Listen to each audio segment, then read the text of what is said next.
metal stairs.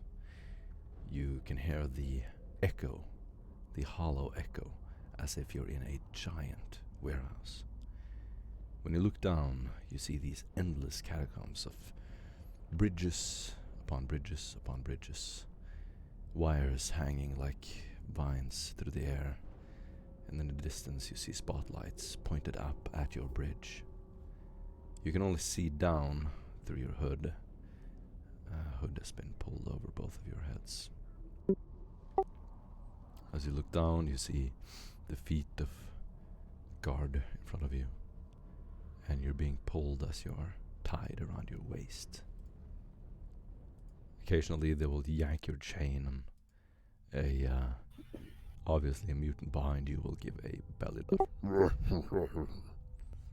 as you're being sort of dragged across the ground with a chain on your foot. As you come into a warmer area, the air becomes damp, wet, and it gets claustrophobic. You're in narrow hallways where both of your shoulders are touching the walls. You're slithering past security checkpoints. You can hear people talking to each other in a strange language, guttural sounds.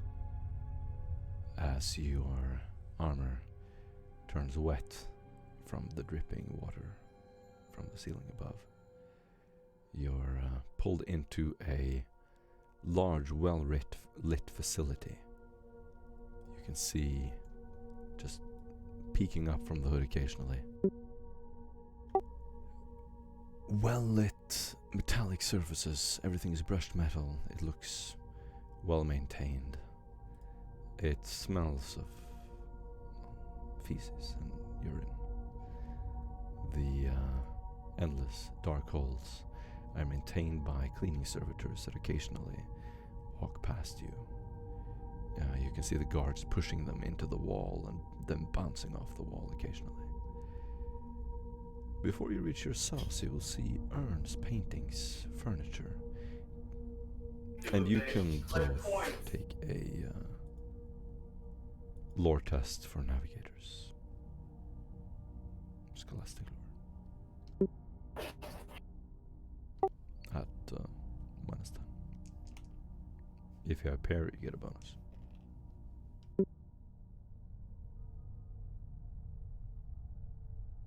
Success was 6. Bruh. Shit, nice. These paintings and murals depict the history of House Emed. The cryptographic art in some places would quite possibly contain important information. Maybe some of it is unknown to the Inquisition.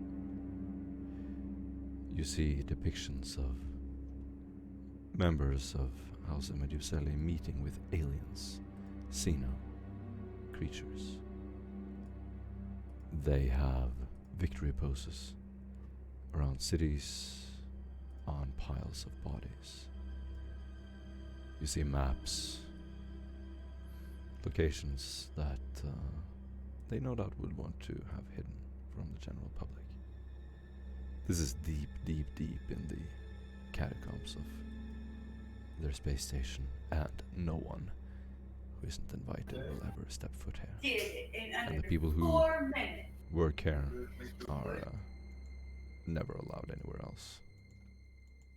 They are born and die here.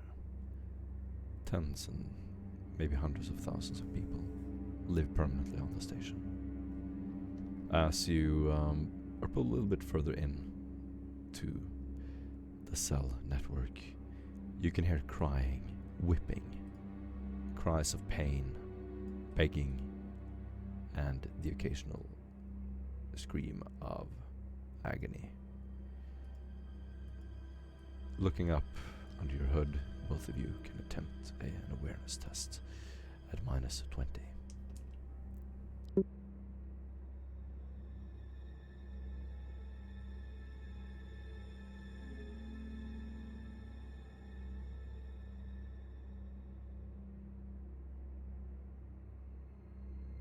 Failure on my end. Doc, what about you?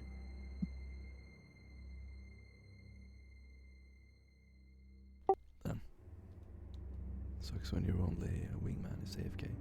Yeah, no, he also failed. I'm gonna use my inspiration to reroll that.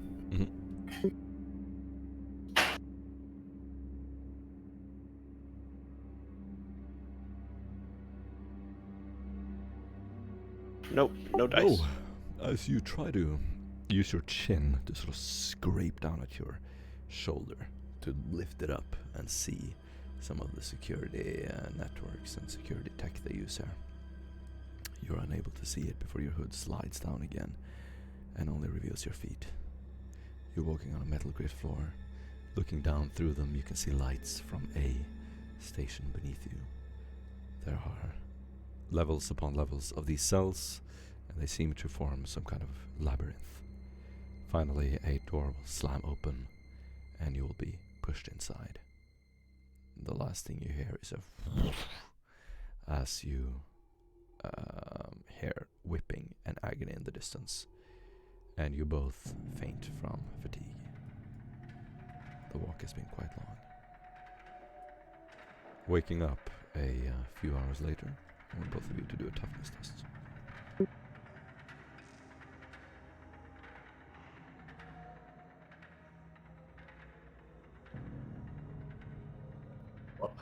Success with 1. Failure with 2 additional. Stefan, you have 2 fatigue. As you wake up, the air is damp and it's hard to breathe. You look out the window and you can see several other cells next to you.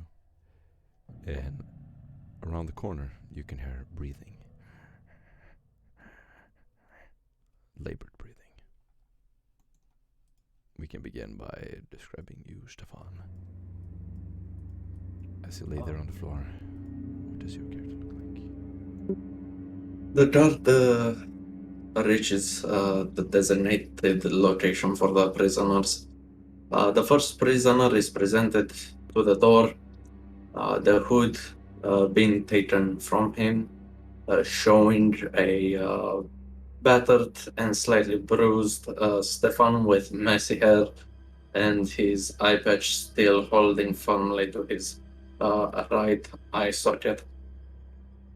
Being kicked to the floor into the cell, Stefan holds both of his arms in front of him as he hits the ground, barely saving the blue coat which shelters his body from the elements.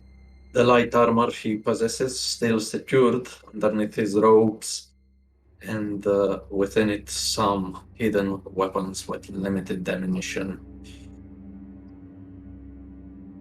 Beautiful. James?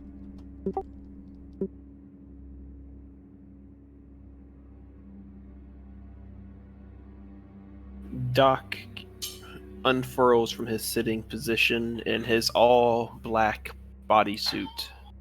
That is the only thing he has left wearing from underneath the power armor that was taken from him. You see he has no helmet, and his long black hair is swept back into a single ponytail that lays across his shoulder and down the front of his chest. He looks both defiant, yet ill at ease, with a hard look at his face as he looks over at Stefan. How tired or worn or injured do you look? Doc looks like he is in prime condition, chest rising and falling evenly, almost like nothing has occurred.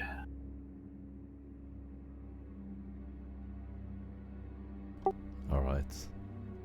As you get up, you sense that there is someone else in the cell. There's a single bed. Around the corner there's another bed. There's a sink, a hole in the floor, a bowl of water next to the door. You can see claw marks on the walls. There's blood splatter, and there's sort of a mattress just tossed over the spring bed. And as you get up from the floor, every surface is brushed metal, except the walls, which seems to be some kind of softer padded material. It smells as you would expect. You look up and you will see your comrade, James and Stefan. You've had some disagreements, and now you are locked in a cell together. The door seems like a normal mechanical door, nothing special. There's no interface or cogitator in the room. And that's where we can begin.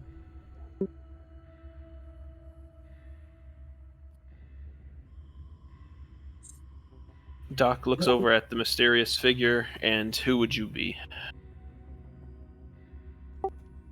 You cannot see him. Only Tavi. Stefan. I looked at it intently, studying it before deciding to approach. What does it look like it's doing? The man is just sitting by his bunk bed, rocking back and forth. He's just wearing simple pants and a shirt, and seems terrified. I cautiously approach the man.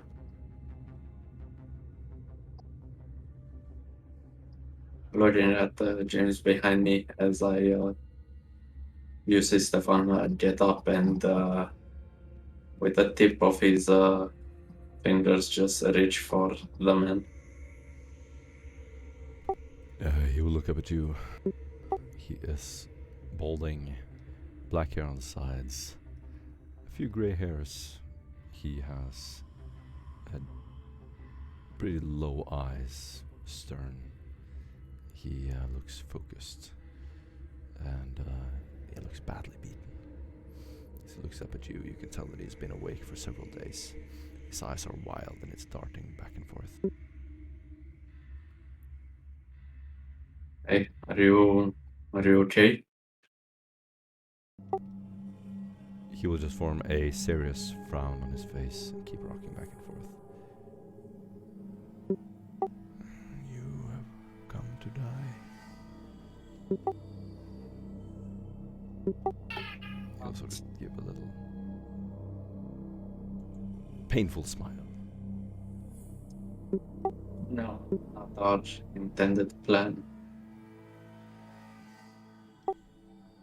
If we can't help it. No, soon they'll come. They'll do the same to you that they did to me. There's only endless suffering here. With a transcendent look, Stefan would say, how long have you been here? He will keep rocking back and forth and look up at you again. You didn't come alone, did you? No, my colleague is here, as I turn towards Doc. Were you with the other miners? No. What happened to with the miners? From the harrowing watchtower. On Blood McQueen.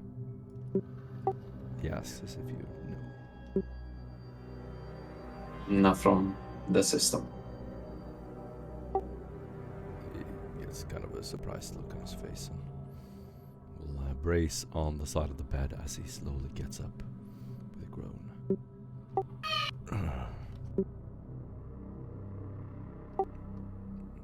Wait. You weren't with us? Who are you? We are, well, if you would be willing to believe us, acolytes of the Inquisition. He will slowly form a smile, and then sort of just break his posture.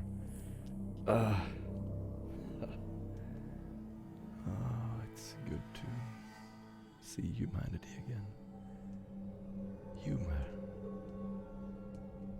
I'm sorry I've been alone for too long.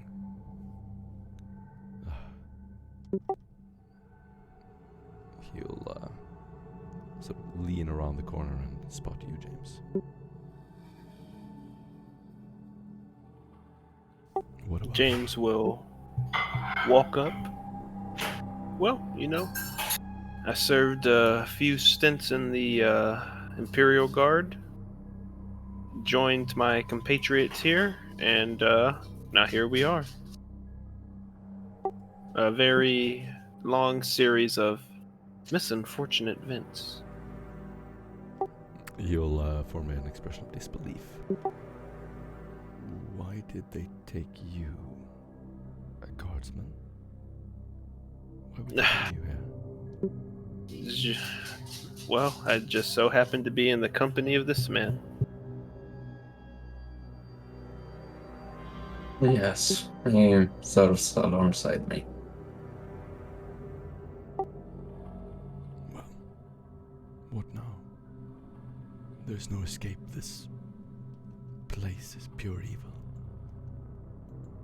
These navigators, they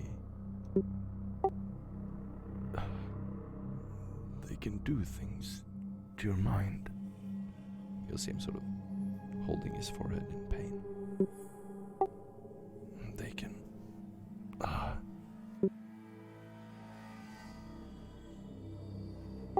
he leans against the wall. If a man wishes it, no witch may defeat him. Find the resilience within you. You see And he's balance sort of yourself. collecting himself from some bad memories. Clutching his head again. They kill everyone else. I'm the last survivor. Why did they seek to kill your kind? They didn't. They are interrogating us. I am a technician. My name is Mohilos Moll. I was working on the watchtower on Blood McQuinn, Zone H8, for the trade combine. He will grab try to grab something around his neck as if he's holding like a name tag or something. But it's not there. Oh, I forget. They accuse me of being a spy. But I'm not. I am really not. A spy for something. A hostile faction.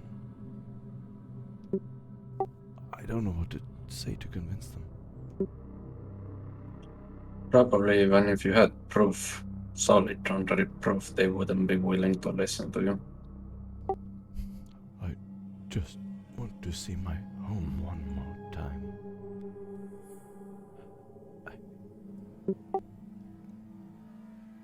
Perhaps we can assist you with that. You see, me and my... Yeah, he will like slide down the wall and sit in the middle of the room. Ah, cursed place. We'll never get out of here. It depends. You've spent here quite some time. What can you tell us about this place? From your observations. Routine beatings. They have shifts. The mutants are in charge, but they only visit occasionally. Fat, slurping voice. There's someone who's in charge of everyone. He occasionally comes here to amuse himself. You can see him sort of slump down when he says that. Yes, I'm familiar with Then As you say that, he sort of nods in acknowledgement. Whippings, starvation, torture, interrogations. They only keep us as long as they think we're useful. That we're withholding something. I guess I'm just not good at telling the truth. Or maybe I seem deceptive. But they killed everyone else. They'll come soon. His sort of bated breath is going to run to the window and look out. You can see the imprints of his hands on the foggy window as they slide down. how many come usually? He turns around and he's holding up 2 fingers. Usually 2. Sometimes accompanied by one of the mutants. They're the ones who kill. They beat you until you're dead.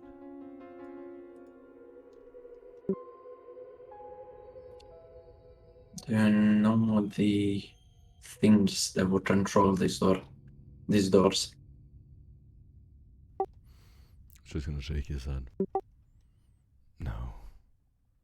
No, the device is unfamiliar to me. I worked on gods, mining technology. I've never seen this before.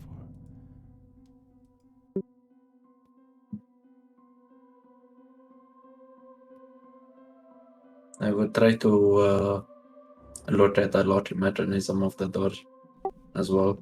See if it looks familiar. The door looks very not familiar.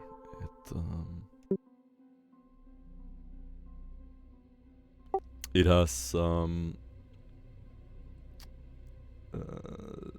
several like circling mechanisms that sort of lock into each other in the center, and the mechanism itself in fact do a security test -10 for me. Just to analyze it.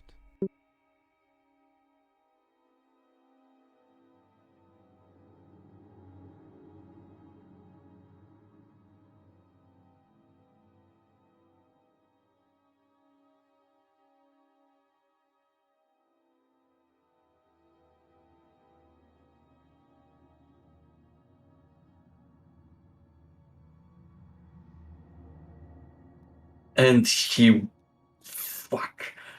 failure with 1. Doc, you wanna try it?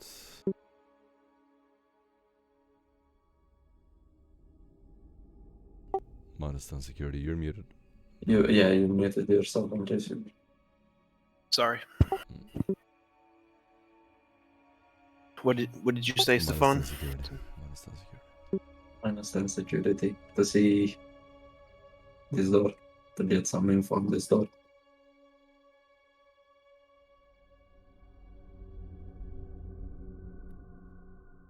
Do I really want to use my last fate point for this? No. We can take our time. Okay. No, the door is just unfamiliar. You've never seen anything like this before. Truly strange, alien looking. Can I roll a? Can I see if it's of Xenos origin? It is not of Xenos origin. Can I see what kind of Mechanicus construct it could have been? If it comes from an STC. No, it does not seem sanctioned.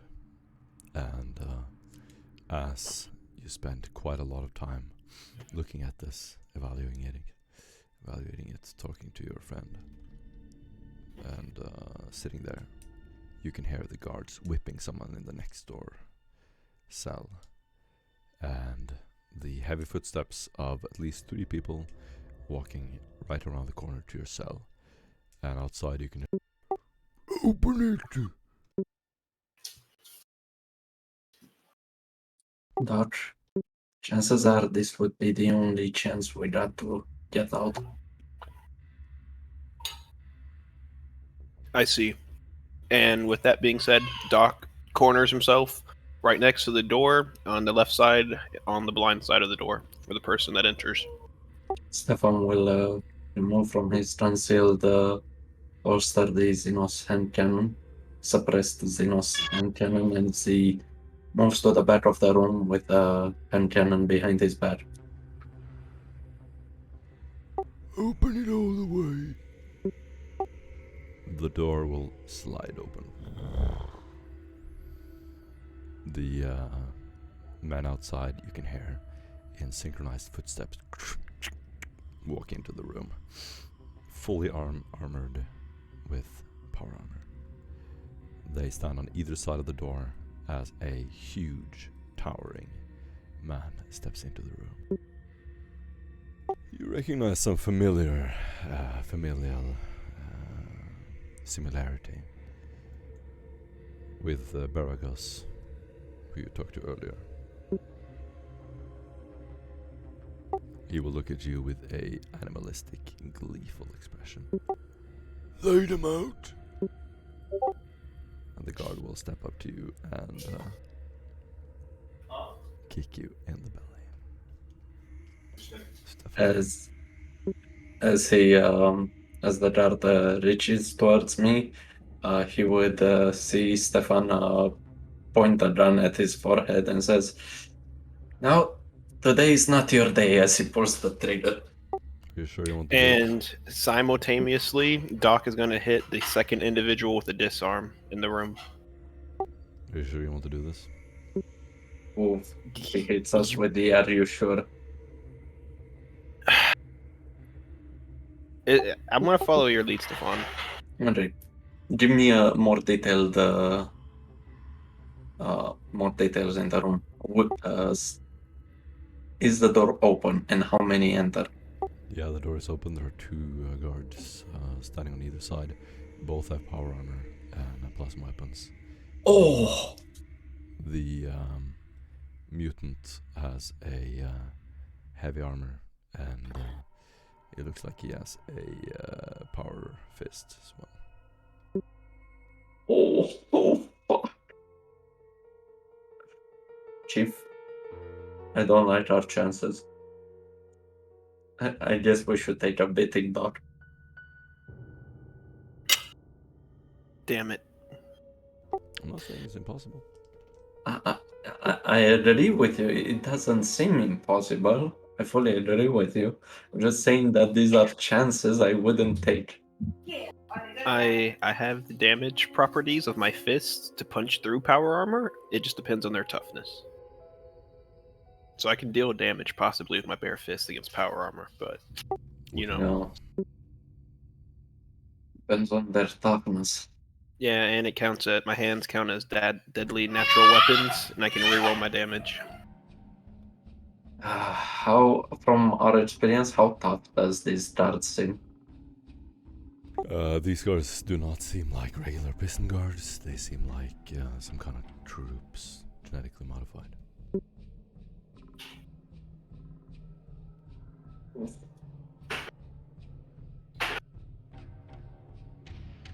Honestly, James, I'm stumped. I say we back off for a second.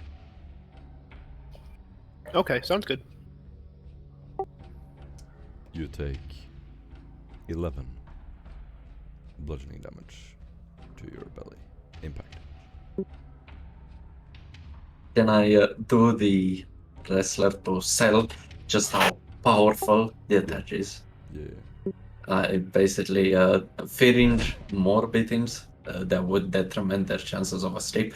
Stefan basically pulls in his stomach at an angle that when the feet impacts his chest area, it would be dampened by the ropes and what remains of the impact gel cells as he, with a very subtle step backwards sells the force of the impact. As you fall down, he sort of just pushes you over with his. He fell funny. Baby, the other one. He's gonna point into the room, and the guard will walk over and just kick your new friend Mohelos over and grab you, James, by the hair. Do you have any hair? Yep, long hair. Okay, he's gonna grab you and just pull you towards the entrance. You have a mouth on you. You talk a lot, don't you? Not too much, my lord. He's gonna spit on you. You get like some spittle on your face. You're talking a lot. Where are you from? Well, the world I was initially from, well, it no longer exists. Just like you soon. If the fates will it. He will just try to push you over with his boot. Do a little punt, and you take 8 impact damage, unless you want to try to dodge. I am not gonna dodge, and I'm gonna take the 8. You will hear a little dunk as you lose balance for a second and just fall over backwards. It is quite humiliating as an agent of the Inquisition, but you don't take a lot of damage from it. Doc grits his teeth at the humiliation. He will walk over and stand over you. Who do you report to? Where's your ship? I know, but I want to see if you know. I look over at Stefan and just give a head nod in his direction. Stefan does his best to nod.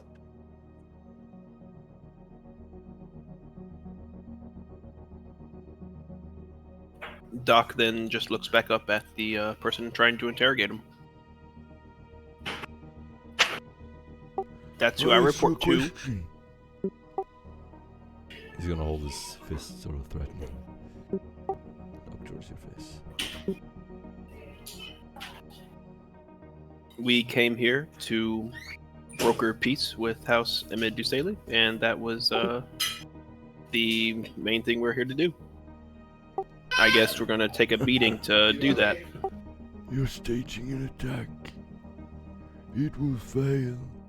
We know where it is. You're going to fail. We are not staging an Take a attack. step closer to you, and his imposing body will tower over you. He is at least 3 heads taller than you. You are a mountain of a man. Oh Lord. We'll extract the information one way or the other. So, I guess it will have to be the painful way. but very quick interjection, if you would. My most strongly of lords. What if you extract the information the painful way and it's still the same information we have given you thus far? You do like to talk. Good. You can come first. Would you like to come first? You can see a big, gleeful, childlike smile on his face. Hey, I think this one wants to talk. point over at the old miner in the corner and say, you know, we heard some very interesting things from him about Blood Mequin.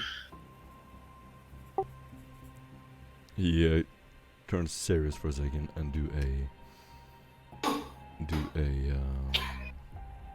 fellowship or charm test. Neutral. You'd rather start put on that winning charm.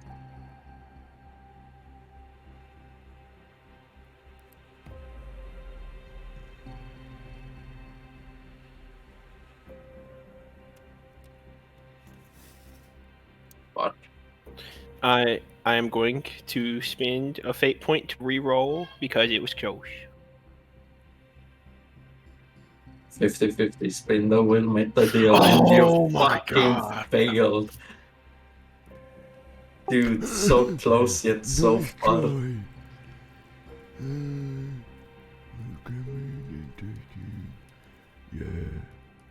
Yeah, we need to eat first and then we'll come and collect you. Does that sound good to you? Lovely. He'll lean back, grab his belt that's hanging off his big, obese belly, and sort of give a little chuckle. Close it up. As he walks out, the guards will, with very firm movements, after this fat mutant steps out, nonchalantly they will, in perfect synchronicity, close the door and march after him. As he disappears. I've taken good look at the door to see how it opens and doors and closes.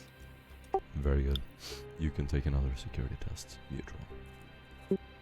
I'm gonna assist you.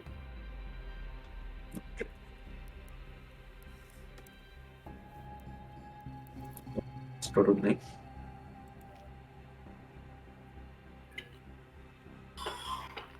Success with 7. Let's go. Mohilos, hiding in the corner, will just, as your eyes meet his, he will just say, "Why? Why would you sacrifice me?" You were a guise, nothing more.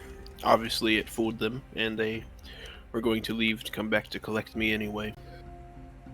You will not be harmed. Much. Big expression of defeat on his face as he sort of just slumps down in his bed again. And The door. we do is- serve, Yeah, go ahead. and we do serve our most holy emperor. Anyone can be used. Do not feel too bad. You would have died for a worthy cause. You can do a charm tests.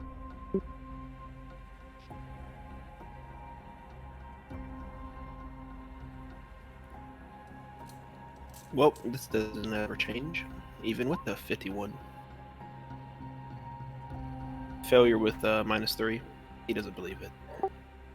He will nod and smile in disbelief. Right. The door is ancient. It is a mechanical door, beautifully made, very advanced, way too costly to mass produce, and so it must be reserved for important prisoners. The door itself is not very complex. It's just not familiar to you. You don't know what's at the other end. You saw that both of the guards do something at the same time, but you don't know what. You can do a... What?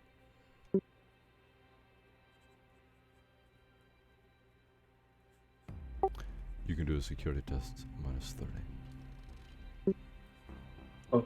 I'm gonna Alone? assist you. To try to understand the door.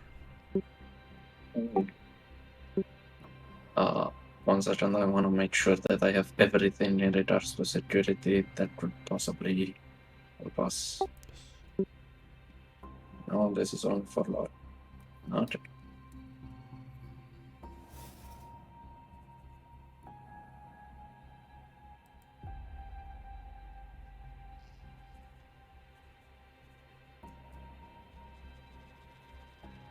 Success with 1, let's go. Wow, nice. Well done. Were you using your... No, I don't. No, I presume they took our tools as well. So there's just a blood roll. Dot help. If he can. Yeah, I can. That is legit. Do a Archaeotech test. -20. Fuck! Forbidden Lore? Mhm. I cannot. I cannot.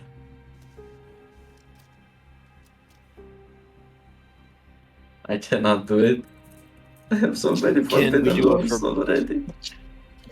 Can we supplant Forbidden Lore Mechanicus? Is that a thing? Yes. Forbidden Lore Mechanicus regards to rituals, the architecture of you have the Forbidden Lore Mechanicus. Mechanicus. Yes, that would be the same thing in my eyes. So yes. Totally okay. If you have that, Doc. Yeah. Do you have that as well, or No. success with 2? What, really? Yes. Did you apply the penalty? What was the? Whoa! -2. Yes, it does. Right. Success! Unbelief! The door is an ancient mechanical type door. You only you're lucky that this is like your interest as you read through all the reports of technical tools gathered by the Inquisition. You read about a type of door that requires you have 2 cogs on the outside beneath the floor. 2 people on the outside need to turn them at the same time as a specific technique is applied in the middle. That will cause the mechanism to open on its own quite easily. Sort of like a key requires every piece to be in place before you can turn it. It's the same logic. However, you don't have levers or currently access to the mechanisms.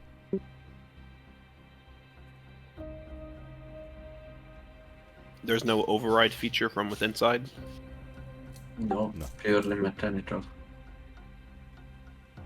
How thick is the floor? You're not sure if there are metal grit plates. I want to go over to where the hole is in the floor and try and figure out how deep that goes into the floor. The pole. Yeah. What pole? I said hole. Hole. So there was a hole in the floor. No, there's no hole in the floor. Doc's gonna punch the floor at a spot in between the metal plates and try to beat up a panel section to pry it up. Do a melee attack. Or just roll for damage. What is the damage roll for the melee attack? If you have unnatural, it's 1d10 plus strength. And I can include my other things for melee to that, correct? Yeah, the mighty blow version of Well, I got the what's it called? Let me just go through as I say it, so we're just making sure that I can add that. the one that gives you half your weapon still has damage. Yeah, that's it. Yeah, I got Death Dealer for melee. And I got Crushing Blow. Oh yeah, correct.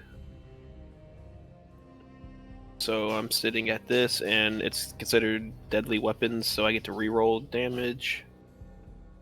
So I did 20 on the first roll. Let me roll it a second time. What kind of weapon are you using? Oh, Your my hands. fist.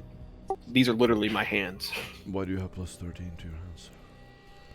Because I have Death Dealer which is adding perception to the damage of melee, because it's specific towards the melee specialization, and I have crushing blow, where I add half weapon skill to damage with melee. And fists are considered melee. I zoned out. So what was the first thing you had? The death dealer for melee and crushing blow, which adds a +4 from my perception, a +4 from my weapon skill bonus, rounded up. That seems I have a natural 5 strength, +8, 13, Yeah. plus the d10. Yep, Do- with the reroll. So Why do you have a D10 on your melee? natural weapons. My hands are considered natural weapons from an armored specialist. Alright. Wow. Very nice, you've specialized in melee. That is pretty freaking good. So you would be considered the strongest possible human with your fists. You're punching metal Technically, yes. though. You need something in front of your hands to shield them. Yeah, from damage. I have the armored body glove on from wearing the power armor, so that I guess that would have whatever the protection of the gloves would be from that. Fair, okay. That's fair enough. So you're forming this double layer of almost Kevlar in front of your fists. You lean down, you grab the sort of small holes in the floor with one hand, and with the dominant hand, you just start punching really hard mechanically into the floor. Brum, bum. You're not seeing everything that's going on, but you're gonna time this with Stefan from when the guard is not right outside your door, so that he cannot hear it. And you can do a logic test, either one of you. I'm going to assist Stefan on the logic, because I feel like he's got more in that. Actually, Stefan can assist me.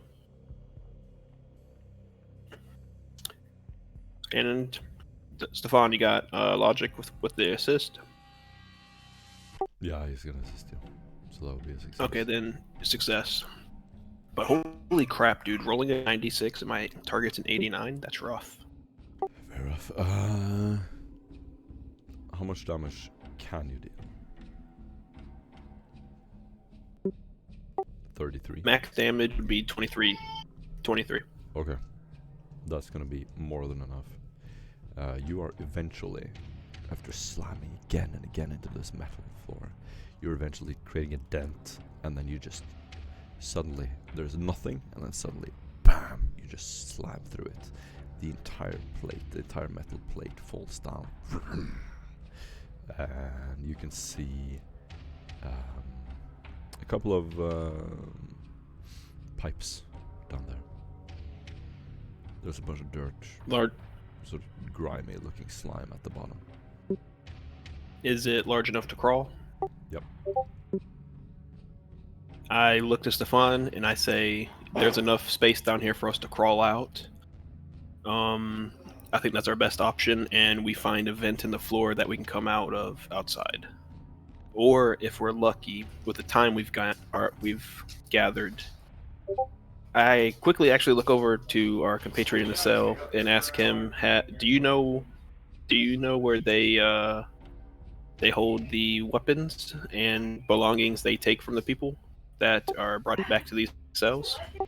He just has this big, confused expression on his face and goes, "Wait, are you really from the Inquisition?" Yes, and you are certainly not a technician. This door is manually forged, and it's way too expensive to waste it on someone of your standing. I am just a simple miner. I swear I'm telling the truth. Believe me. I would like to scrutinize him. Why won't anyone believe me? Yeah. Do a normal scrutiny. Such as what for? No, he's telling the truth. There is no doubt. I guess you do have a very mistrustful face. Why You're would anyone believe me? Damn it. my good friend, you're not only taken into a cell, you're probably on the most secure cell of them all. They thought I was working with something. House Brabazum. They keep asking about it. Not House Maimond? No. Did they specify anything at all regarding House Maimond, from what you can recall? Never.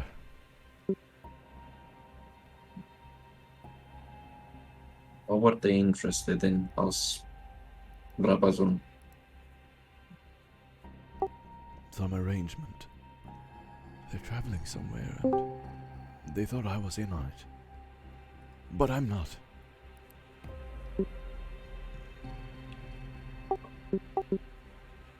They turn to that. Well, at least we know who's losing the race between the houses. Yes, some kind of race. They are preparing to leave.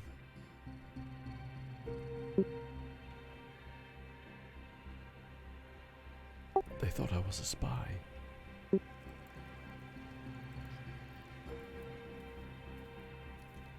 Friend, you are most unlucky person I've ever met.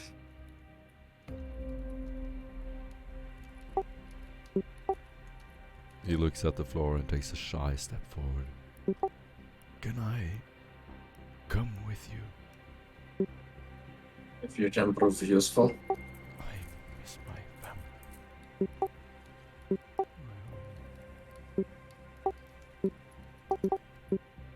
touched, clearly. Either way, you will be faced with a decision. We will get out of this cell. The question is whether you're gonna die here like a rat, or you'll decide to take up arms and die like a man. No. Who knows? Been through Mayhaps too you much. might even survive. No. Oh, please, let me come with you. If you truly are from the Inquisition, I've sworn loyalty to you. If you can tell us where the arms and armor is kept on this level where they take all our gear to, we will happily take you with us. He looks a little confused and will look at the door. No, but I have an idea. There is something else. There is a way. There is a way I can help you. Okay, spit.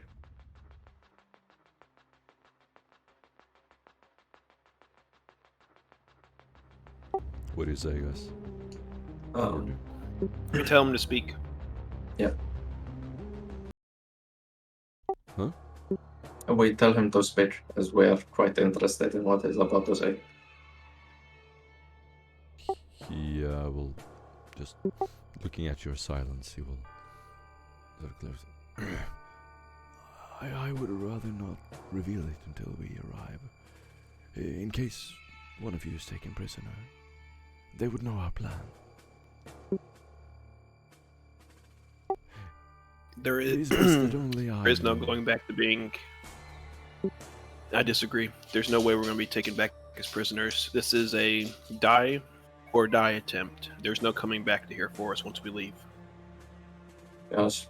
Once those doors open again, we will either fight our way through or find some way to exit before they return.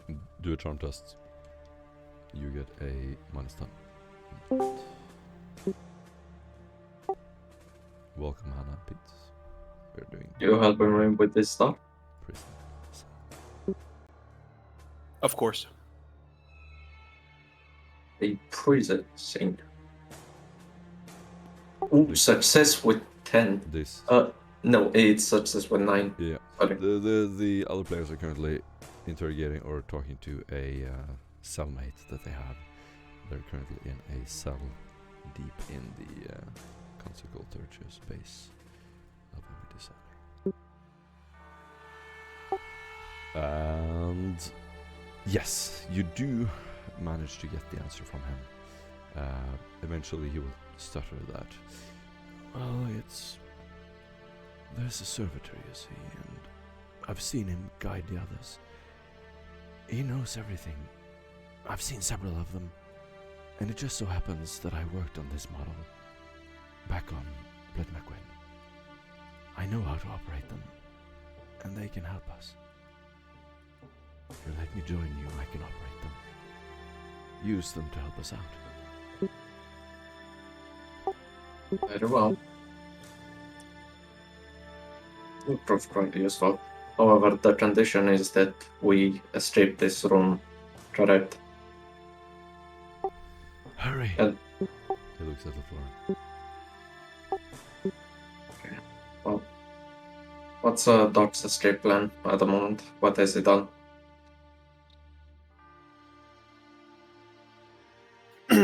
Doc looks at the two. Well, I figured that our weapons and armor are kept somewhere on this level. I know we also wanted to maybe find another person that might be trapped with the foul belly of this space station. The arms room probably has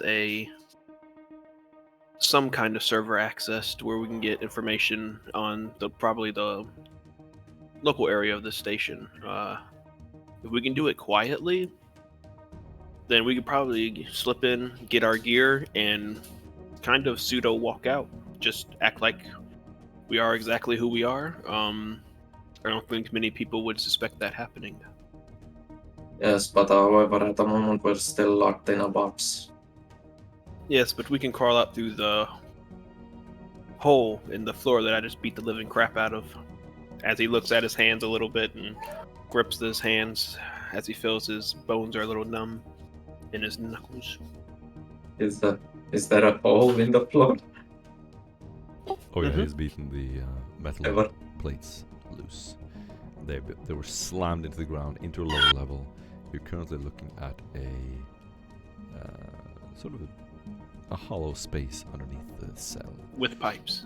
With pipes. It's just about tall enough for you to fit through it if you climb down. So we have no idea where this leads. And he used inhuman strength to do this.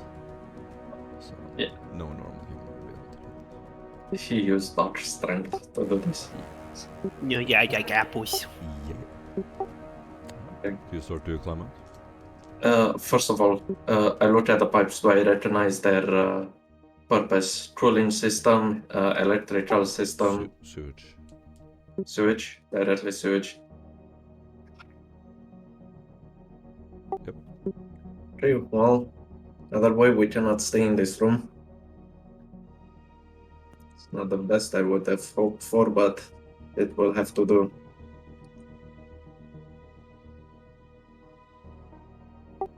Let's try to do things quickly, guys. We climb through the Doc punched is. out hole. Yeah. Yeah, Doc begins sitting down into the hole, then braces himself with his two hands as he lets his total body weight begin to enter.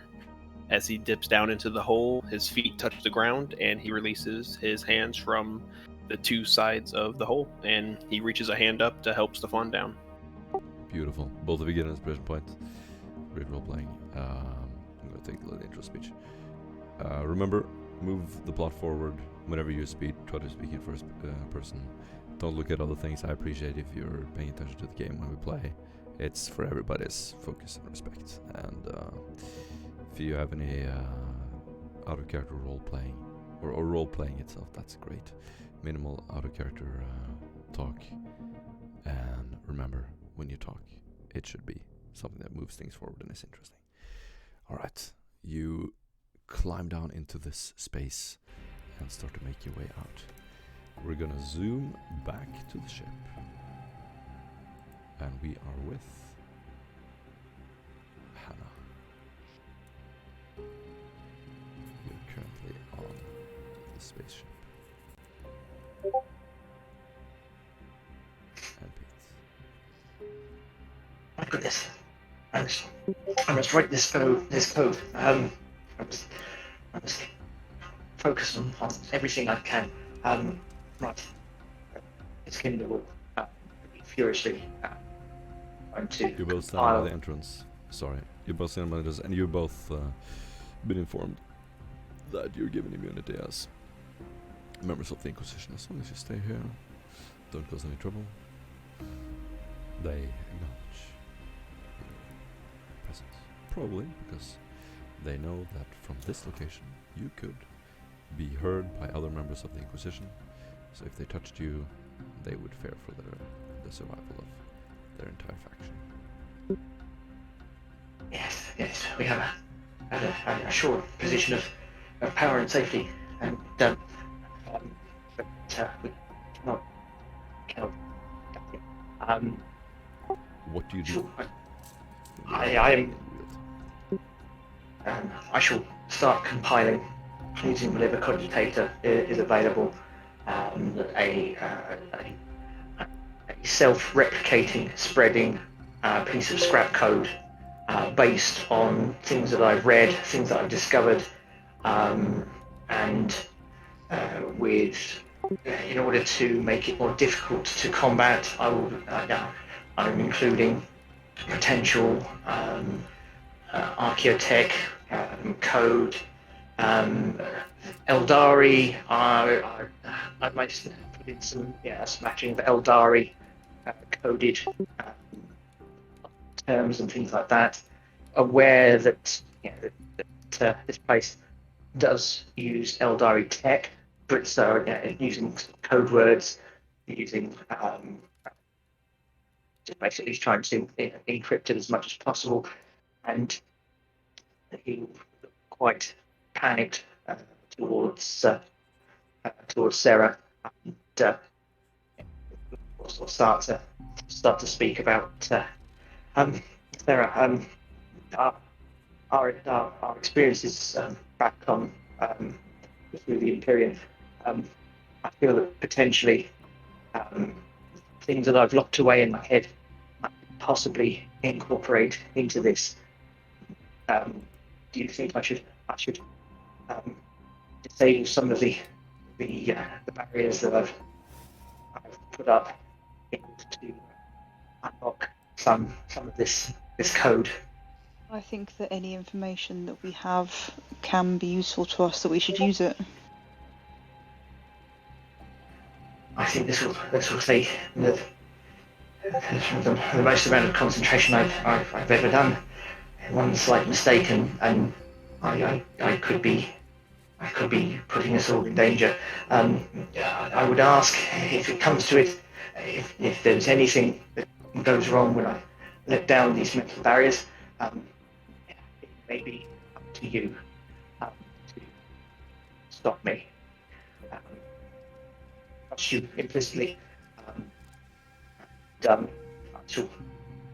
I know that you'll do the very best for us all. With your permission, I shall write this code. Yeah, I think we should do it.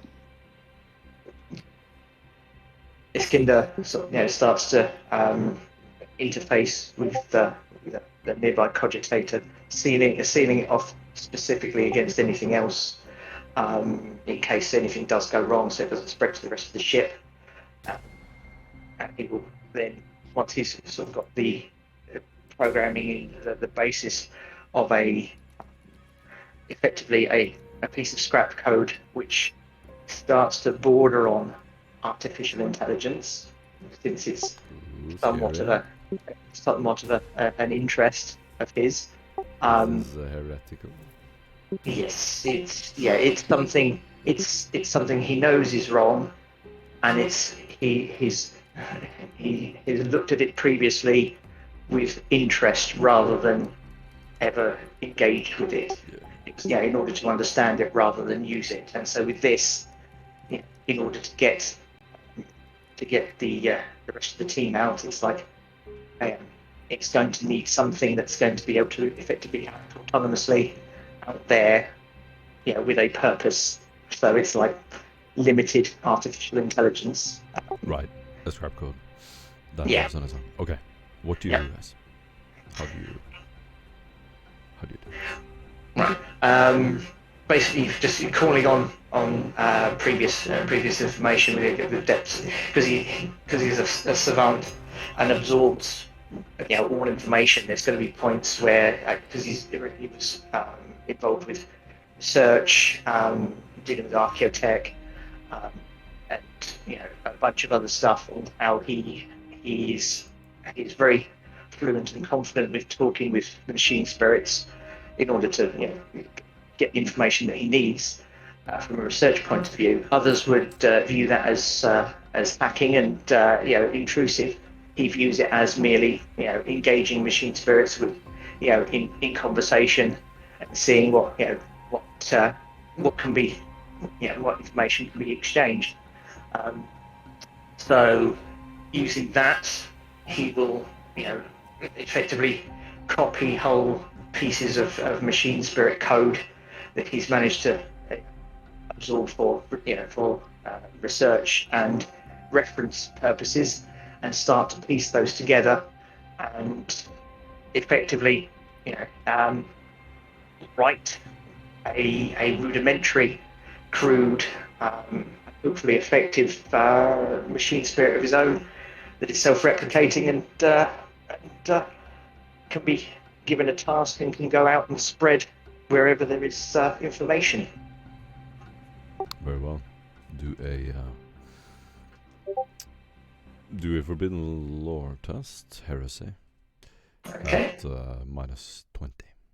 That's 20. Okay, with the various things I have, that's If you plus have any 20 forbidden back again. lores for technology, for instance, forbidden lore mechanicus, forbidden lore archaeotech, you can also use this. Oh, I have forbidden law archaeotech and forbidden law Xenos Eldari. So incorporating some Eldari terms in there, even if it's You actually have an Eldari Yes. scrap code already. Oh, partially okay. implemented, which you would be the party would share with you. Splendid. Also, as well, more for flavour purposes, Iskinder will kind of, as he's coding, his eyes will turn to a kind of a dull violet colour, and it will flicker and start to go staticky in places as he starts to kind of reference while he's coding certain experiences he had on the ship that brought into this sector in the first place, with some of the things that he's locked away in his own mind. It will sort of like gradually unlock and see what also pours into it. So if I'm rolling an archaeotech roll, that's plus 20, plus as well I get plus 10 for that, plus as well I can make a re-roll. Right, okay, so let's have a look at that. Plus 10. Okay. I get 1 degree of success with all of those modifiers. Excellent. The scrap code is properly implemented into a data slate that can be put into a data loom. And you have it in your hand. As you hold it, you feel you're holding a tainted, metallic piece of cold metal. You feel some disgust, so you sort of put it in your pouch. Yes. I sort of like handle it somewhat gingerly, but also as well, there is a certain amount of wonder that that this thing has created something, but there is that revulsion of the creation, rather, of the methodology. Puts in the pouch. Right. I think it's completed. We just need to connect this to a data loom somewhere on the station. It should do the rest. Now, there is a possibility I could possibly get Archimedes to do that, but Archimedes is somewhat of a unique server skull. I'm just wondering how far we could possibly wander.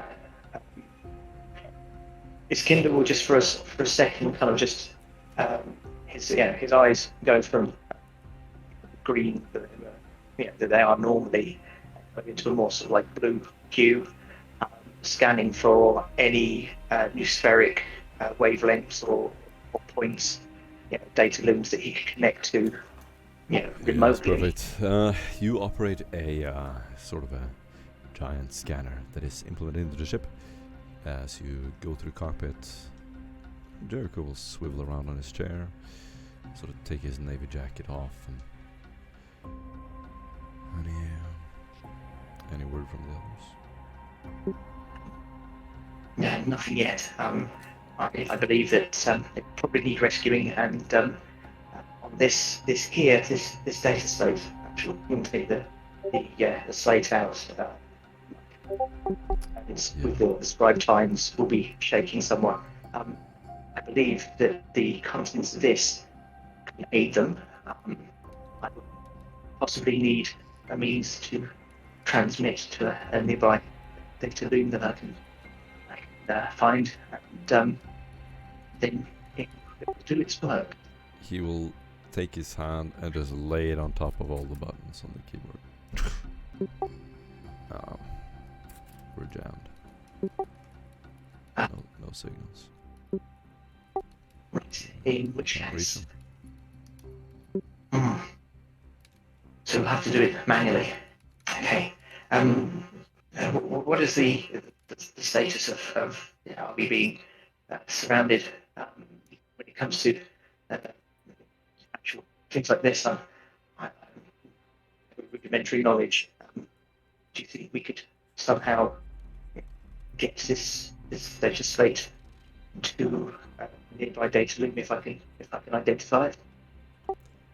He just has this confused face, expression on his face, brows up, sort of in an ironic pose. I fly ships. You're supposed to be the technical guy. I'm thinking more from a tactical. I don't know. How many soldiers are we surrounded by? Go and find the data loom, I guess. Right. Right. Okay. I shall. I'll kind of look out the cockpit and see if I can see any of the security staff, any of the staff that's around. Yep. Okay. What are they wearing again? Red hoods. Red hoods. No, as in very similar to mine. Indeed. Okay. Right. And how near are we to cover? If say for instance, if I exit the ship, are we? Is it a case of for lift off and set down? It's a clear area, or do we have like crates and things like that fairly nearby?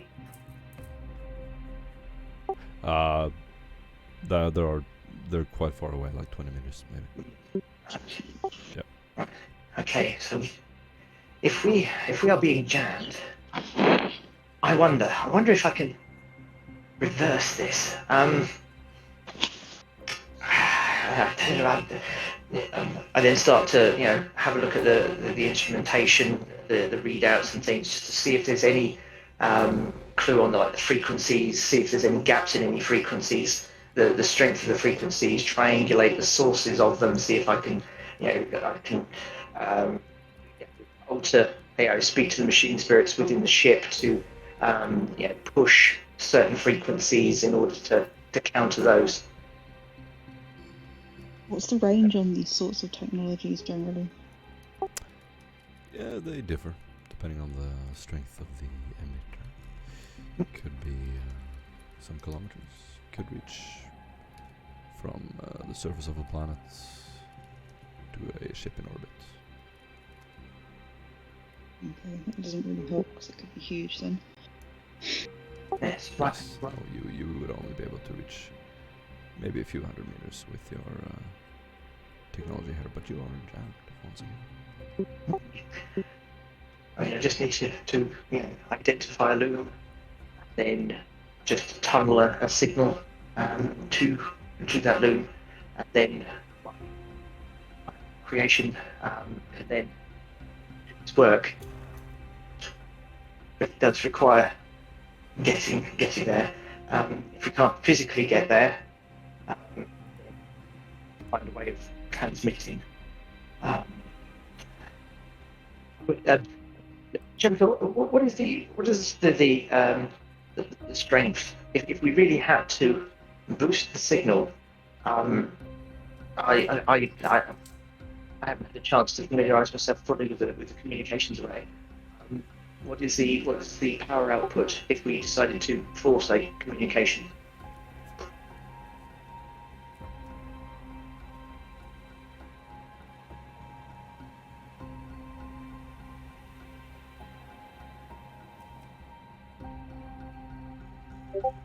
You're asking Hannah, right? Oh, sorry, I was speaking to Jericho at that point. Okay, what did you say? What is the? I haven't had a chance fully to familiarise myself with all of the technical specs of the communications array. What is the power output that we could effectively force out? Could we force a narrow band, a directional narrow band, to an extent that we could get a few hundred yards or even further? How familiar are you? He's just gonna shake his head. No, there's no way.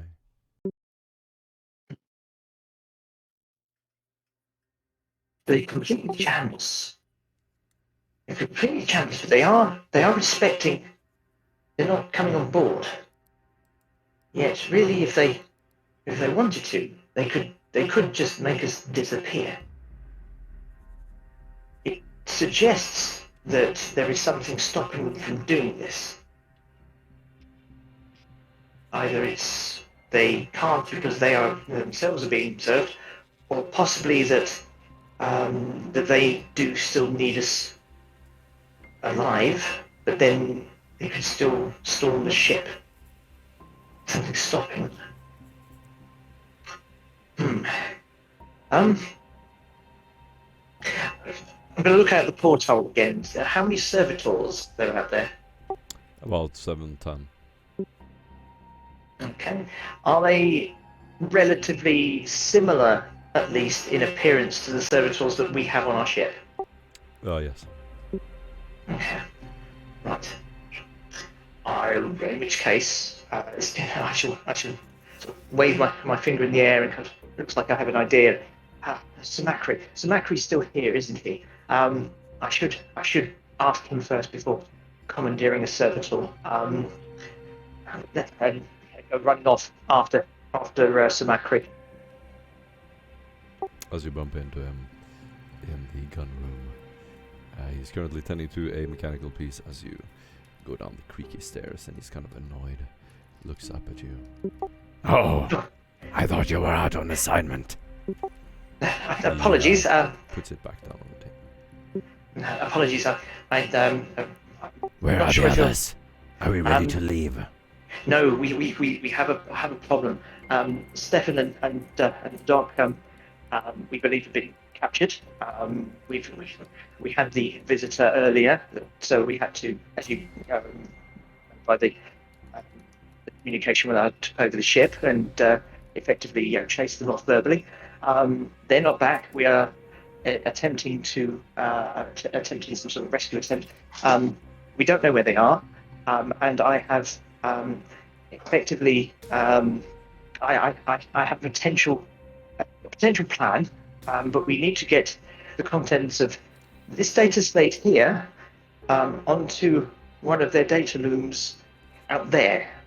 The code on here will do the rest, but we need to get it there. The idea that I have is that the servitors we have on the ship look very similar in configuration to the ones out there.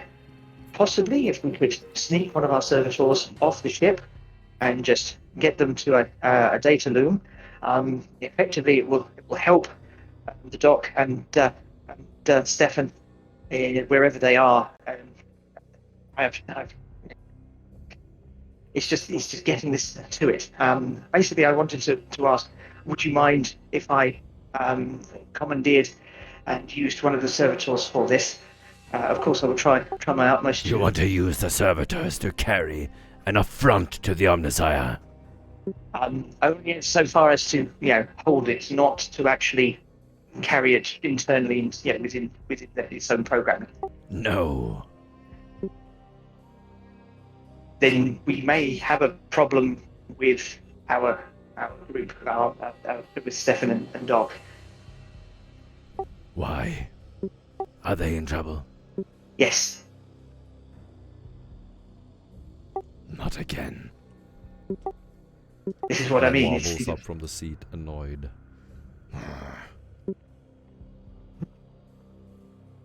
We should just cancel the operation. Leave. Sacrifice them.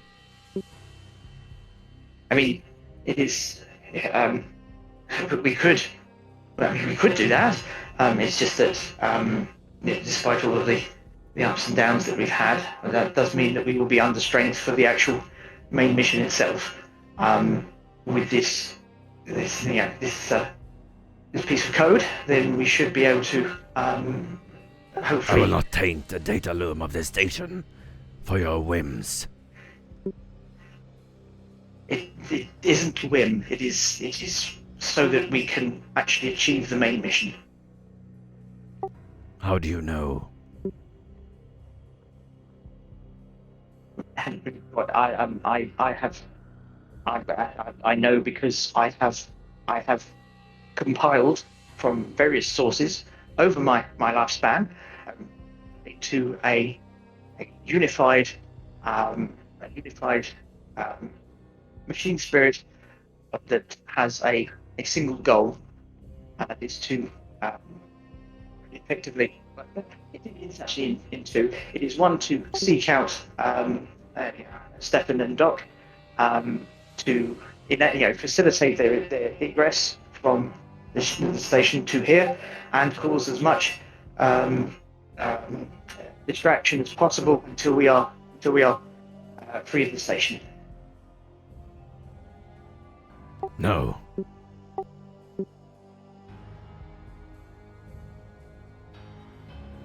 Right. Okay. Well, no, you have been here. You are the superior Megos on the ship. I will find another way. I shall adapt. Right. Carry on. Every servitor is vital to operating the ship. I will not sacrifice a single one. I mean, as he's back up the steps, it hopefully wouldn't be a sacrifice. It's literally just to deliver a package. But I do take your point. I will find another way. Deliver the poison to this entire station. How would they not discover it? In fairness, I think with what's happened here, I think it's already poisoned. Let's face it, they are using very heretical methods.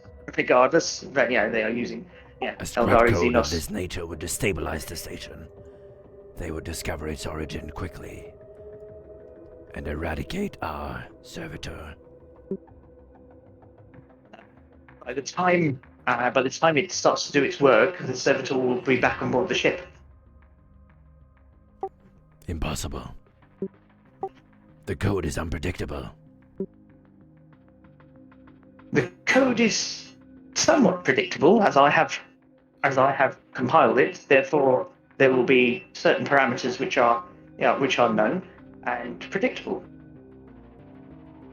Part of that, the though, code is that you speak of corrupted the technology of an entire world, known as Serix Magnus. Yes. But also it as well. Happen again. But that is why, really, with what's happening here, I firmly believe that they're not going to let us go, and they're going to wait until we make a mistake, and then we will also be captured.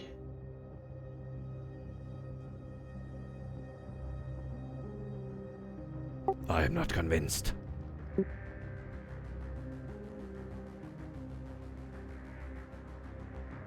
I mean, I'm certainly open to new data being injected into this. The data is as situation. following. The Navigator House provides us invaluable resources.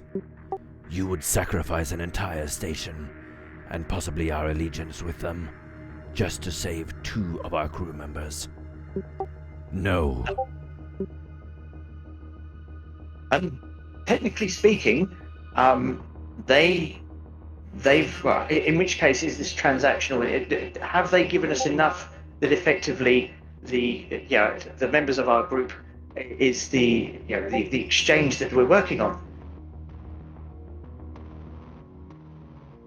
I am somewhat unwilling to believe if they are allies that they would do this. How would our servitor reach their data loom? It is far too deep into the station. As far as I'm aware, it only needs to get so far past the field which is causing the signal jam at the moment. Once it's past that, then effectively any new spheric interface outside of this field could Wrong! The data loom would only be internally connected. You would have to reach it directly.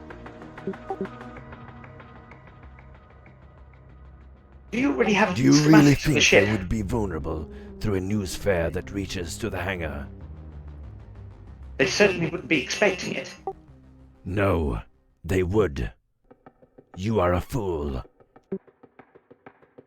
At least I am attempting to do something proactive.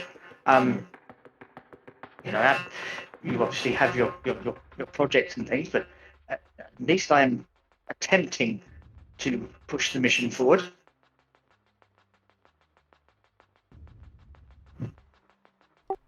Yes, a face of pure disgust as he's turned over halfway, sort of tilting his head over to the side now, holding his belly.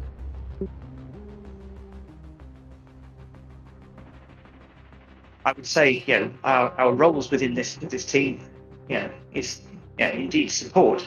But when support is needed, then I do not wait for orders. I provide that support, no matter what. And what would you expect this scrap code to do? Destroy the entire station? It is compiled to cause as much disruption as possible. I have put in, As much safeguards. destruction as possible. You would destroy thousands of invaluable assets. Are you insane? Are they ours still? They serve the Imperium. Do they, though? We are the Inquisition. If they There oppose are us... hundreds of tech priests there. Iskinder's eyes suddenly turn red. There is a clicking. He goes, if they oppose the Inquisition, they are not the Imperium. They are traitors. They have not opposed us yet. I have not spoken to a single one of them. Then I suggest you do. And then when they capture you, then you will want my help. And I will then turn on my heel and uncharacteristically stomp up the stairs with a very straight back. Nice. You get an inspiration point. The rest of you will see Iskander. Surface annoyed. Stressed. Well, that did not go according to plan. What was said? Samakri is very against this idea, and he did actually have some reference point to the information that I utilised. So it does have a few points. However, he is very much for preserving all of the technology, even if it is being held by what would effectively be traitorous elements, because if they oppose the Inquisition, they are effectively traitorous elements. So we are somewhat at an impasse. I'm not sure if Dustin is still available, but we may have to exit the ship and somehow deliver this ourselves. Do a techno lingo test, Iskander. Yep. Lingo techno, whatever. Yep. You know the thing. I know the thing. I only get rid of And Hannah, anything you want to do with your psychic powers? If, because we already know they're quite deep into the ship, don't we? Yes. Or do, You would have yeah. felt that from reading. yes, Brad's there's no. consciousness. There is not really much point in trying to communicate. I mean, I could try and send them a message, but that's about all I can do really because of the distance. Yes. I can try that again. Mm-hmm. 3 degrees of success on the. Oh, sorry. Yeah, do another roll for your psychic ability. Just to see if your roll doubles. I'm assuming you will succeed.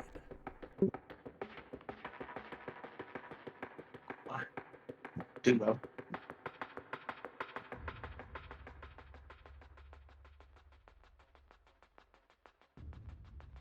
I'm just trying to find my character sheet. There we go.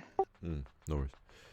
So Technolingua is Three successes. so Michael comes Three. onto the station in Technolingua with a stern expression and a firm gait. He will walk over to you. Hand me the data slate. Back in Technolingua, it will be why. You are not allowed to leave this ship with that information. Well, I don't intend to leave until we have a plan. Do not release it on the station.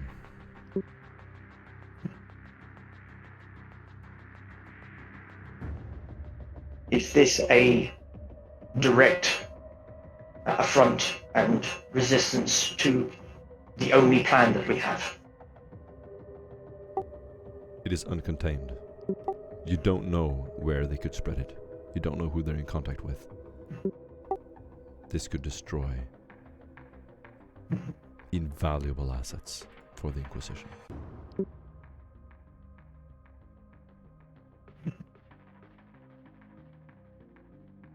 Iskander is, he looks conflicted.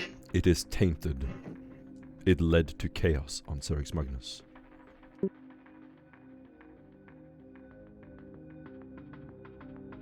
We have seen so much that should not be, and this is really only as far. In fact, it isn't even as far as what this group has already engaged in order to maintain our cohesion. If I am honest, I do not like the idea myself.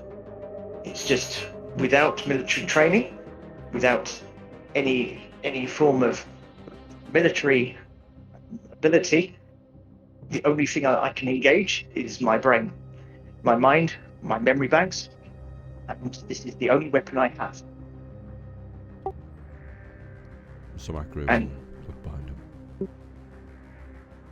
And he will switch his communication method. I can go with you.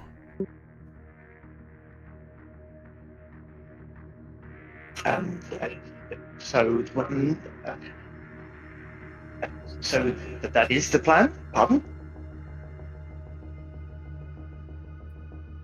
He just has a stern expression on his face. Right. Right. Well, If the alternative is to release the code, I will go with you.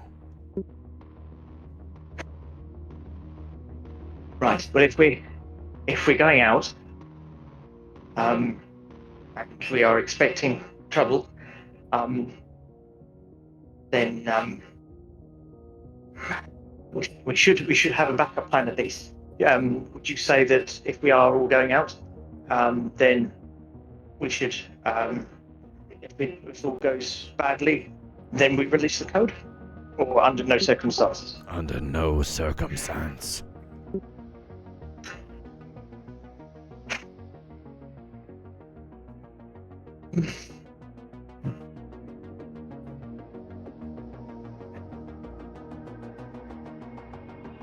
Sarah, what do you feel about this? I mean, the easier, more tried, trusted, and true course of action is to attempt to leave the station.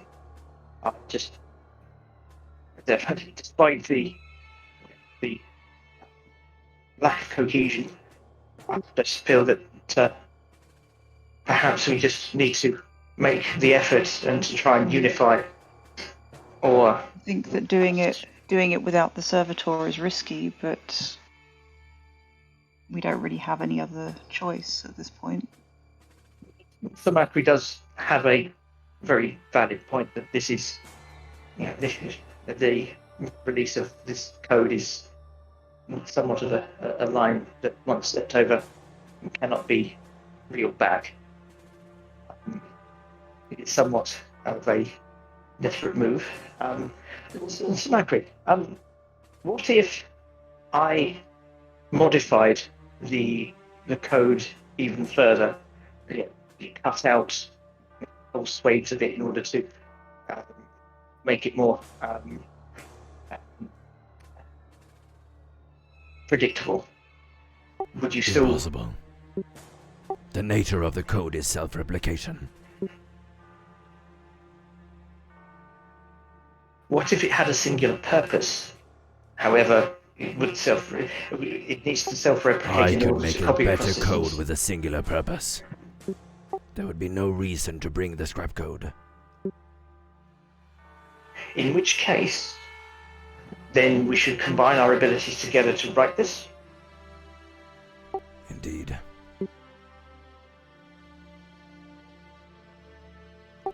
And he rolls and succeeds. Pardon? He rolls and succeeds. He has a vastly superior hacking program.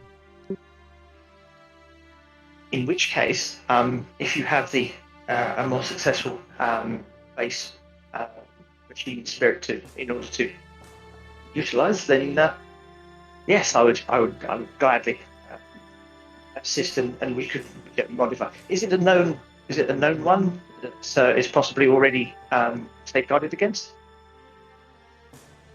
Yes. We would then have to change parts of it in order to make it slightly more unpredictable. Done.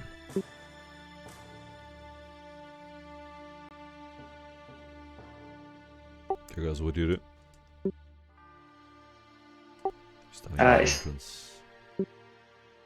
Iskinder is certainly open to the idea of working on better code. Sort of looking towards Sarah. As an idea, I mean, I don't really know if this is possible. Are you able to interface with? No, that wouldn't work. Actually, as he's saying that, he's sort of like, he's sort of turned his back ever so slightly to Thamakri and kind of like winking at sort of the green light behind one of the goggles kind of keeps going on and off like as if he's trying to wink at Sarah.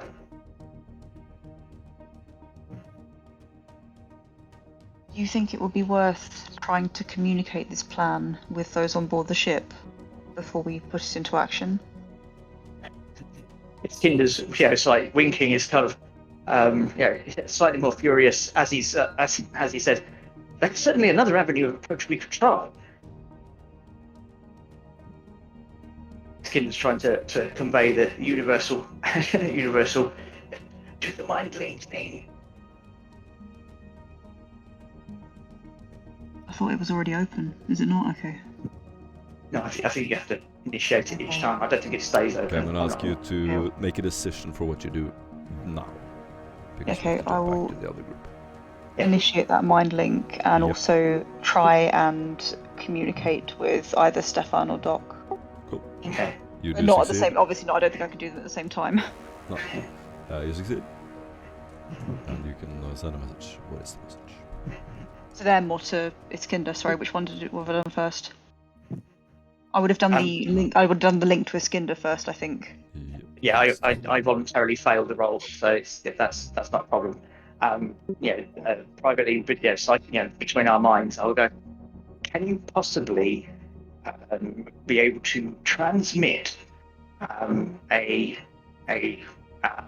sound code concept into the mind, what is left of a servitor, and have that then transmit into the data loom or interface with the data loom itself? It's a bit of an ask, and I know it's outside of your speciality, but or even just connect me to a servitor and act as the conduit. I can give it a go. I'm not sure what I would. So yeah, what are you trying to do? We could run a test. Can I use?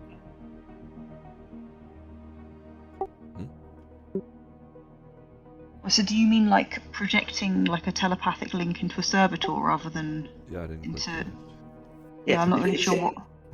Essentially, the idea is that if I can effectively be the transmitter, transmit code to a servitor, I cannot do it mentally. However, you could act as a conduit if we can form some sort of interface. It would be unusual, but we could certainly just test it on one of the servitors out there. Just literally, I could just transmit one instruction, and if it does it, if we can see that it does it, we know it works.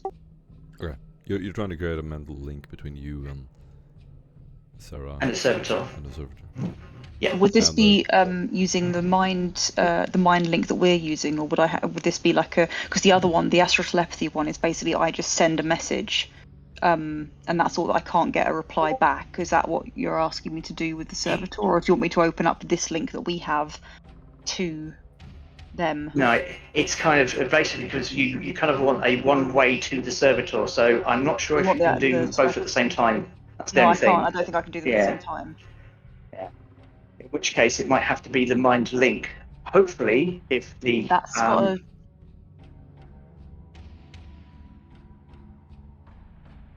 hopefully the servitor won't really have a mind much of its own.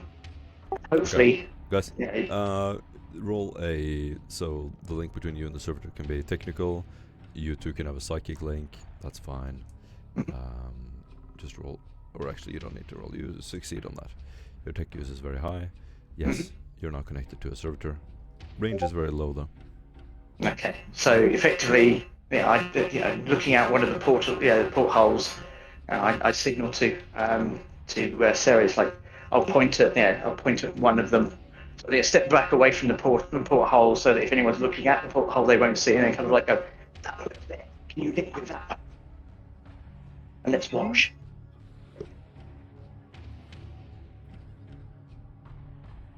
So do I do like a willpower roll for this? Is this the same as the mind link? Okay. Okay, what do you do, guys? Just describe it in word. Okay. Assuming that the once Sarah mentally gives the skin the go ahead, I will effectively transmit instructions in via. Because I am able to communicate with servitors. Where is it now? I have binary chatter, which gives me a +10 communication with servitors anyway. Basically, effectively give the servitor an instruction, basically just to stop for a moment, turn to the left, turn to the right, and then carry on doing what it was doing. Yep, it does so. It does that. Yes. It's Kinder, so once it does that, so uncharacteristically, so like steps back and kind of, rather than being all like stiff and kind of like nervous, it's almost it pumps the air and goes, yes, it works. Macri, I have an idea. Right, what we do is, via me, Sarah, we can transmit this code that we create to a servitor, which can then interface with, whatever, hopefully within range, assuming the range to the data loop that you can psychically uphold that. So we can get that one of their servitors to effectively be our agent, and then I can transmit the code through and do it that way. What I would code? assume that The I would code assume that that's the data loom would have to be within the range that I can maintain, though, for this. yes, because we would have to effectively control the servitor to the point where it would then interface with the data loom. So Macri, if you don't want me to use this code, then we will have to create our own, and we must do it quickly. I have already made it. Splendid. In which case, outload it to me. He will walk over to the servitor, plug in to it, and transfer it himself. There. Simple. Right. What Iskinder will then, look at the code that's been inloaded, have a look at it, see what parts are. Have a look to sort of see how standardized it is. Is it completely imperial standard, or is it? Does it have any other? Expertly written and encrypted, so that it's impossible to read. I have cryptology. What was it? Yes. So does Cryptography. I know cryptography. Don't have a huge amount in it. All right, Okay. guys. Describe the scene and what you do in wider detail. So what I will do, I shall go up to Sarah and go, right. We need that link.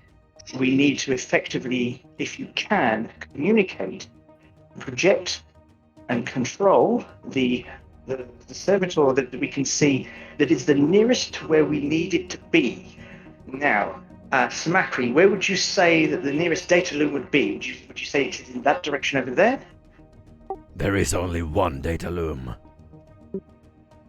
It doesn't have triple redundancy. No. That is You no would oversight know of this this. station.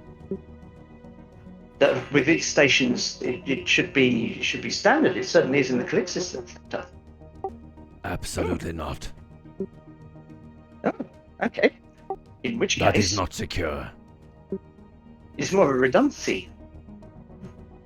In order to maintain service, it would then switch between. But anyway, that is beside the point. That is a secondary point. Right. We so, know how far in it which is. At this point, he's going to do a charm test at -10. Charm. Okay. Charm. Is it anything to do with servitors or anything like that, or is it actual No. people skills? Pure charm.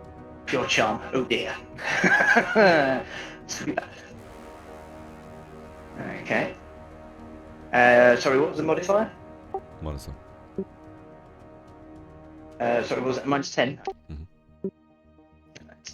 Yeah, let's go with that. Yeah, 3 degrees of failure. I'm going to use an inspiration point, and hopefully it won't be as bad as that. Oh, mind you saying that. Your target is 4, so it's probably not going to be good. That's about as good as you can 4% chance. Oh, sorry. No. In fairness, I can't get much better than that. Sorry, I misread it. It's 1 degree of failure. get. Right. Yeah. Okay. You leave the ship. Describe what you do. Okay. Right. So, selecting a visible servitor as near to the loom as possible. I'll then do signal to Sarah that that's the one, and then as soon as Sarah is able to establish communications with that servitor, I will then start to visualize the code and start to effectively coax it, transmit through Sarah, connect to the mind of the servitor, and have it effectively obey my commands. I will effectively put myself into its Okay. into So I its just go senses. when we do things in character, we describe like you see me walk there, I walk out, and then I go there, and then we join together and we go here and there. Right now, I Okay. have you standing inside the ship still. Okay, right. So yeah, at the moment, how I'm visualizing it is that effectively we're in the ship, and I'm relying entirely on Sarah's link with me, and her establishing a link to the mind of the servitor. Effectively, then it's almost that feeling of almost being a pilot. The data loom is behind padded walls, several kilometers from here. You're at the maintenance station. In which case, it would then be a The case mind of link can't do kilometers; it can do meters. Yeah. well, the mind link I only need to have it to you. You're the one that's actually transmitting my commands to it. I can. Well, if I can. I can transmit one way if I use astral telepathy, but I don't think I can do that while still keeping the mind link with you open. I would assume I can only do one That's of those at true. a time. That's I can't true. It's do, one I can't way. do them simultaneously. That's true. Also, as well, I can only transmit. I can't actually get feedback from the servitor. Oh, right. Okay.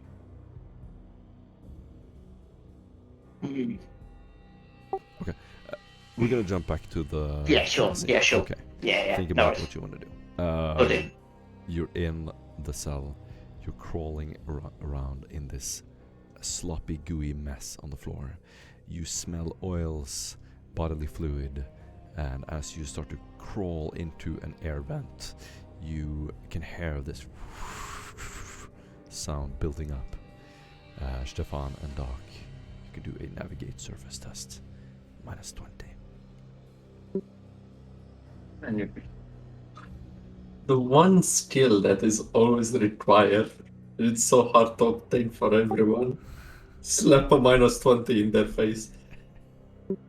Well, I will Yeah, a lot of assist you on your navigate. Do you want us to both roll it, or? yeah, for sure. So we go on our bellies as we, the perfumes of piss and manure perforating our nostrils, going shoulder to shoulder through these sewage systems.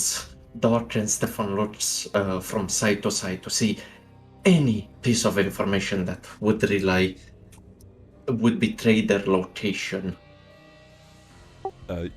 There is a single code on the wall, however, Stefan, you actually succeed. And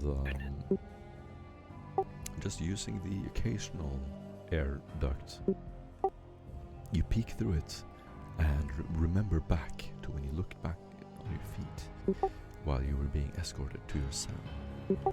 You recognize the way that you were being dragged. You try to sort of crawl through and circle around to get to it. And you can roll a D10. 1. I hope it's good. It is. Oh yes. it's You very good. slither up like a lizard and slip through an open duct, unnoticed. It's a small catwalk leading to a maintenance area. You're about 20 meters up from the floor. You can see a couple of guards walking around on the floor. And your friend is still with you. Roll another D10. I listen to the guards as they say, "Would you like to meet later for some whiskey and cigars?" Indeed, I believe so. So, you get an inspiration point and... Another one? Jesus, okay. Fortuna be with us. You crawl out of the ventilation system, finding a little switch on the wall. You flick it. It's much easier than expected. You can do an acrobatics test plus 40. Okay, Dutch. Do you feel more athletic than me? I am 100% sure I got you beat on acrobatics, like out the wazoo. Oh yeah, look at that. Success with 10 degrees.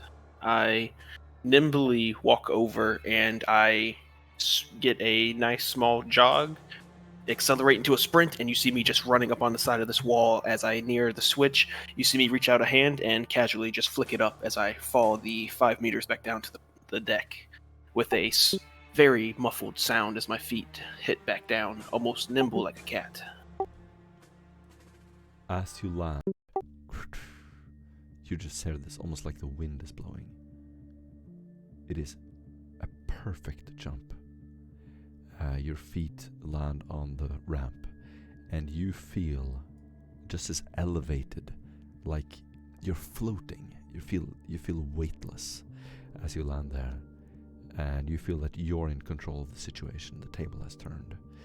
Stefan, how did you do? Oh, my apologies. Bad X40.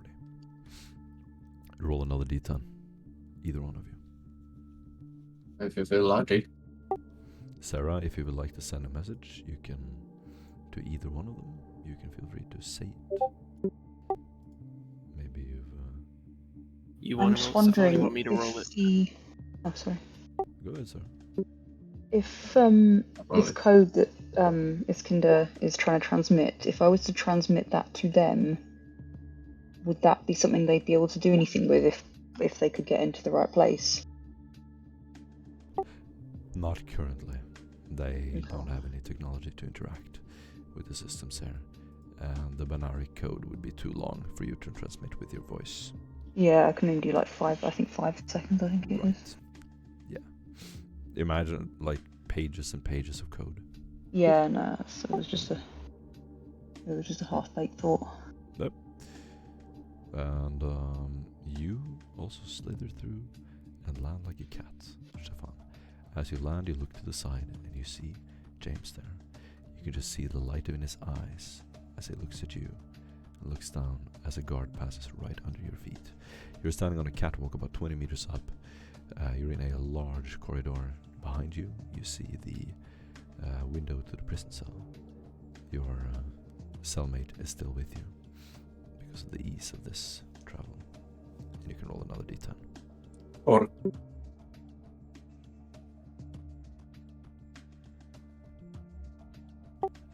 4? yeah, it was Okay. 4. You're both going to climb across narrow hanging catwalks. One of them collapses just as your cellmate steps on it. But all of you start to tumble forward. It is quite soundless, but you have to jump to the next one to make it through. Do an acrobatics or athletics test, +10. This is acrobatics jumping specifically. And I rolled Nice. for your buddy, and he rolled a natural 8, so he succeeds. Nice. Remember the +20 from Catfall. For jumping. Doc.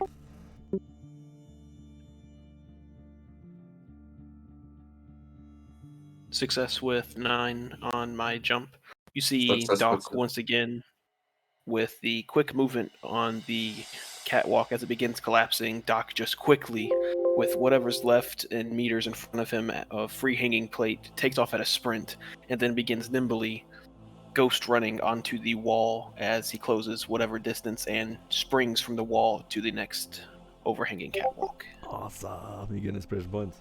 As all the others have left, managed to jump from the catwalk to another, Stefan is the last one behind. As he puts his first foot with conviction, the bars holding the front where the launch pad would be collapse, bringing it down, its front down, as Stefan loses his footing and he begins to slip away deeper.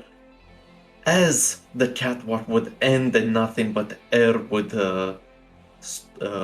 be left for Stefan to hold to, he puts all his might into his legs and arms as he jumps and barely catches onto the side of the edge where he should land, and he's being pulled back downwards, but Doc manages to grab him by the hand before he would fall.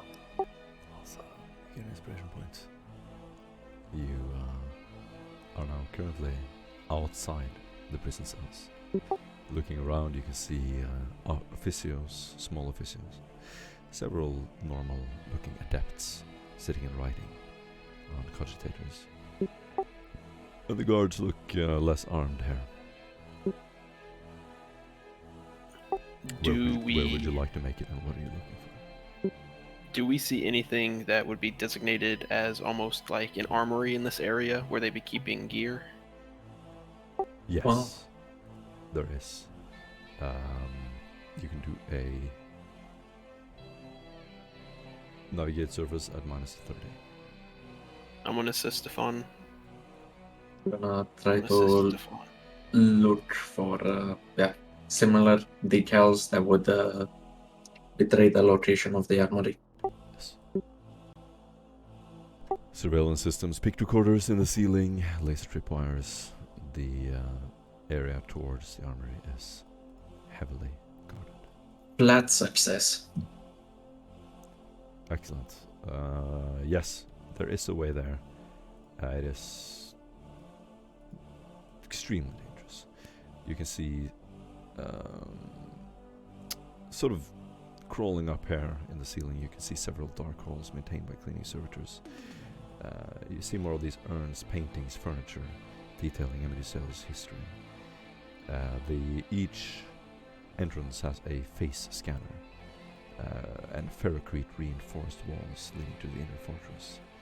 There is a network of surveillance systems and officiers where adepts sort through overwhelming information from prisoners, and you can see them through the window, archiving them in these giant scroll shelves that they slide into a wall and what looks like an oversized librarian. The way there, it's quite close, and you can roll another d10. As you walk over to the side of the catwalk on the mezzanine, you feel a psychic presence. Sarah.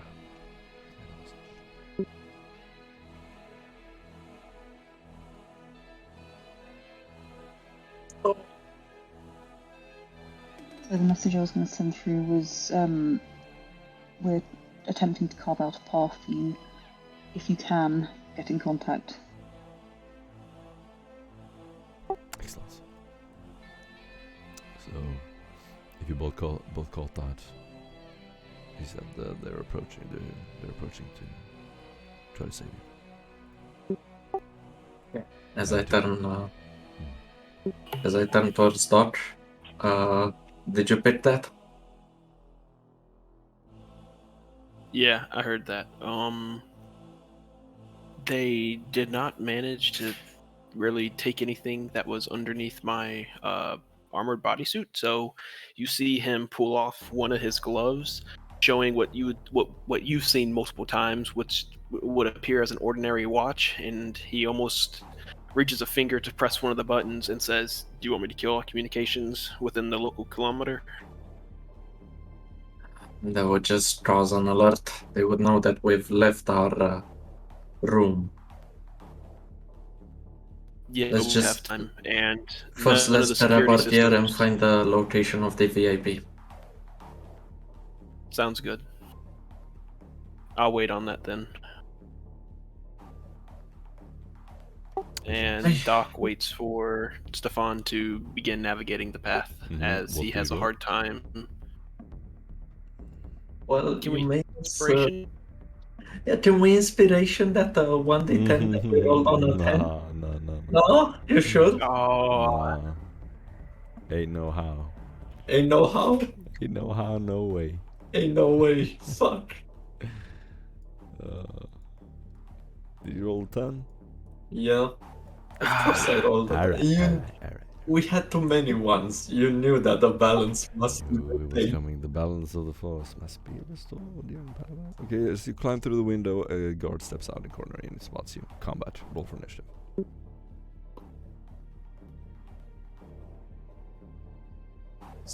Stefan helps Doc up. Well, smooth sailing up until now, as they both look behind them and see the guard. oh my Shit. god, throw a token down. Token. Yeah, we need a token to roll agility. It's coming. Actually, I think I can just throw my own token. It's a guy. For my own token. Can I can I use my inspiration to reroll my initiative? I believe so. Okay, then that's what I'm gonna use my inspiration to do, just in case. Just in case. Okay, much better. Much better. I mean, to be fair, it's not direct damage. True, but this is very important. I was hoping to get the first go so I can just drop them silently. Same. Alrighty.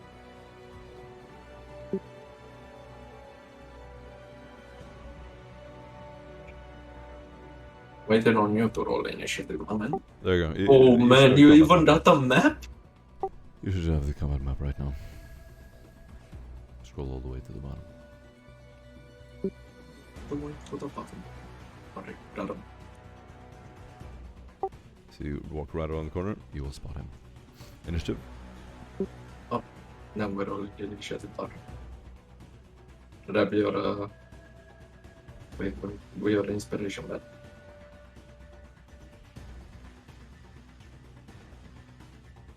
Seven. Stefan, you go first.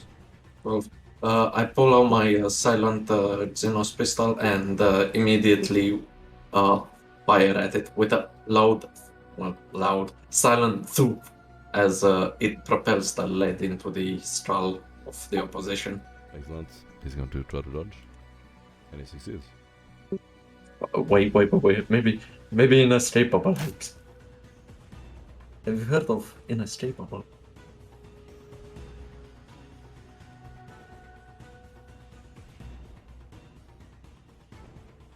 He has 1 extra degrees of success. Success with one additional and the weapon jams. Let's go. You pull Should it I out. use my faith point for this? Oh, you pull it out of your pocket and you see the loader is stuck. Yeah. Yeah, no. Faith smiles upon me as I attempt that shit again. God, that's so unlucky. Especially because you need to take this card out in one round. James, Yeah. go ahead. Yeah, no, I'm using a faith point for this bastard. Ain't no way my gun jams yeah. on me right now. Cool. Reroll. Success with 4. It's enough to hit him, right? 4 is enough. Okay. Xenos hand cannon has accurate. 69. Oh, let's go critical emotional damage. That's gonna be a -6. Oh, hold on. Is that the left leg? He's Oh, dead. oh, oh, Fucking left leg. left leg, left leg, left leg. Left leg. 27 penetration 5. 27? 27. Right? The Xenos hand cannon got accurate, did you forget? 27 penetration. What? 27, mate. Pretty fucking Penetration 5. The bloke be hit with man-stopper shells. Oh, man stopper. Okay. Yeah, Is this a silenced weapon too? yes. Fuck. Of course, Stefan, I think, is the only one that has silenced weapon. That too, actually. That's crazy, bro. It's accurate? Yeah. When did I give you this? Battle round. Yes, I've had it, and Stefan took it Yeah. from me. Yeah, I remember giving it to you. Originally, we wanted it to give it to Sam, but how often he shows up, you know? Right. I remember. Yeah. I remember I gave you this. Damn, dude. You... Okay. Well, you had to kill this guy, otherwise you'll probably both be dead. What kind of weapon damage is it? Impact. The hit rips apart the flesh of the leg, causing blood to spray in all directions. Even as the target tries futilely to stop the blood from flowing, he falls to the ground and dies in a spreading pool of gore. Doc will quickly run over and drag the corpse and try to stuff it down where they came up from. Anywhere that would you be. see Stefan take a step forward and, like a James Bond pose, just slowly lower his silenced weapon, and with a small thud, you just see the guy's leg explode into a fountain of blood. There's a little, like a comical explosion out to all sides, and then you just see him falling to the left and the leg to the right. He crawls around the floor for a while and then faints. Perfect. Stefan, Going over, seeing that the person fainted from the blood loss, Doc just quickly delivers a single punch right down to the throat, crushing his larynx and his trachea at the same time, and picks up what's left of his upper body and his leg and tries and stuff it down the little shaft they came up from to get onto this floor. wait, Chetra might throw a bit before you. And I want throw you him. both to try to get away from the situation. You try to pull him away. Doc, you can do a strength test. Stefan, you can do a stealth test to cover up the situation. Stealth. Success with 4 with the strength. Beautiful. Oof. You grab his Doc shoulders. easily. You grab the leg on the way. Yeah, Doc. Go ahead. Yep, Doc easily grabs this man wholesale. One hand grabs what's left of his right leg. One right hand grabs what's left of his upper body, and as he picks him up, he can hear the slopping of blood and meat falling from what's left of his left leg as he begins lumbering over to the little area they scaled up and quietly tries to lower the body down. As he has it dangling one hand now before dropping it, he reaches around his neck looking for a microbead. Excellent. You grab him, pull him into a corner. Quickly get back on the ramp. The blood is barely visible from the dark hallways. You have bought yourself quite a lot of time. Roll another d10. Very quickly before leaving his body, did I find a microbead on him? Yes, you did. I'm going to grab that, and as I rejoin Stefan quietly in the shadows, I just very casually pass it into his left hand. In fact, he has an ectoplasm. He has a shield. He has a rifle with dum-dum bullets. He has currently 12 rounds of dum-dum bullets. Doc just reaches down and picks up the shield for now. You have a shield, you jump up on the ramp, and you continue on the d10. You give the rifle to the dude and tell him, do not use it unless we say you to use it. Actually, you know what? Leave it back here. I'll give it to you when you need it. Don't believe these minors. Treat their discipline. Oh, that one! Let's go! Sick. Perfectly balanced, as all things should be. Mm-hmm. On the way up the ramp, there is a small enclosure used by the guards for changing. You walk down the ladder. It's a simple ladder to walk down. You don't hear anyone. There's a shower in the distance. You find a basic guard uniform in a bag. Mine. As I just tend to Doc and say mine. As I did up the bed. Quickly. Doc nods his head, and is the sound of the shower within this little confined area? Indeed, yes. Doc looks to Stefan and says, "Should I take care of the straggler?" You will notice his uniform draw missing. Mayhaps you would consider it a prank or something. Let's leave it at that for now. I see. And Doc, with the shield in his left hand and his right hand bunching up into a fist and relaxing, just nods his head. Fine. I guess the one before was enough for us, as he gives a deep sigh. Stefan will wrap the bed and return to a transit location. He would try to disguise himself as fast as he could. Do a Nim- deceive disguise test plus 30. Your degrees of success determines how much they need to see through the disguise. How many degrees of success? Success with 6 additional. They would need 6 additional degrees of scrutiny to see through it. Excellent. You continue on your way on another D10. Doc, do you feel like rolling the 1d10? I can, just to see how we do. Fuck. Oh, 6. That's pretty good. That medium. still means... Yeah. Better than 10. Better than 10. So, you're near the armory. You see a ladder to climb down. Do you climb down? Looking around, we know we're near the armory, but do we see the actual armory? Do we know this ladder goes down to the armory, or is it just a ladder? You're near the barracks of the troops, and you've seen a room with shelves and shelves. What looks like gear and armor. I look at Stefan and I ask him, did you want to go down first with your disguise, or would you rather have Yeah. me go down? Yeah, I'll roll them first with the disguise. Did you whistle to you if it's clear?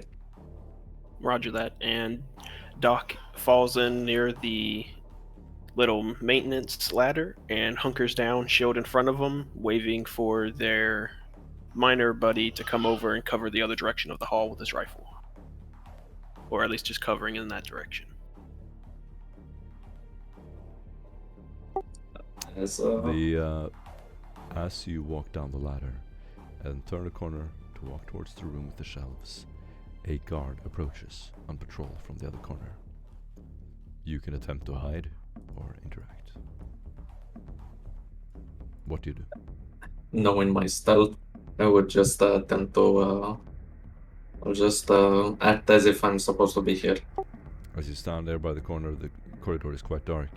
What do you do? I see when he turns the corner and spots you. He would see a fellow guard inspecting the noise that another guard has made, and say under. Does the uniform has a mask or something? Yeah, there's a basic visor and a helmet. I would say, oh, it's just you. Are you in a T pose? Like, what are you doing? He sees as he walks, he sees a hand from the server and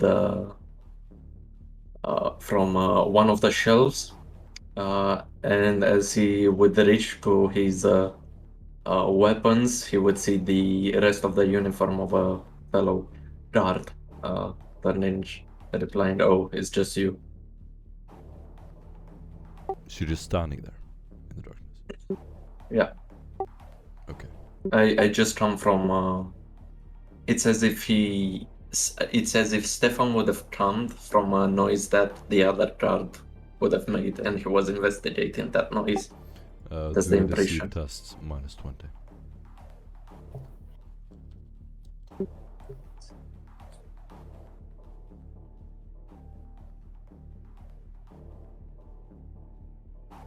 Oh, success with 6. Okay.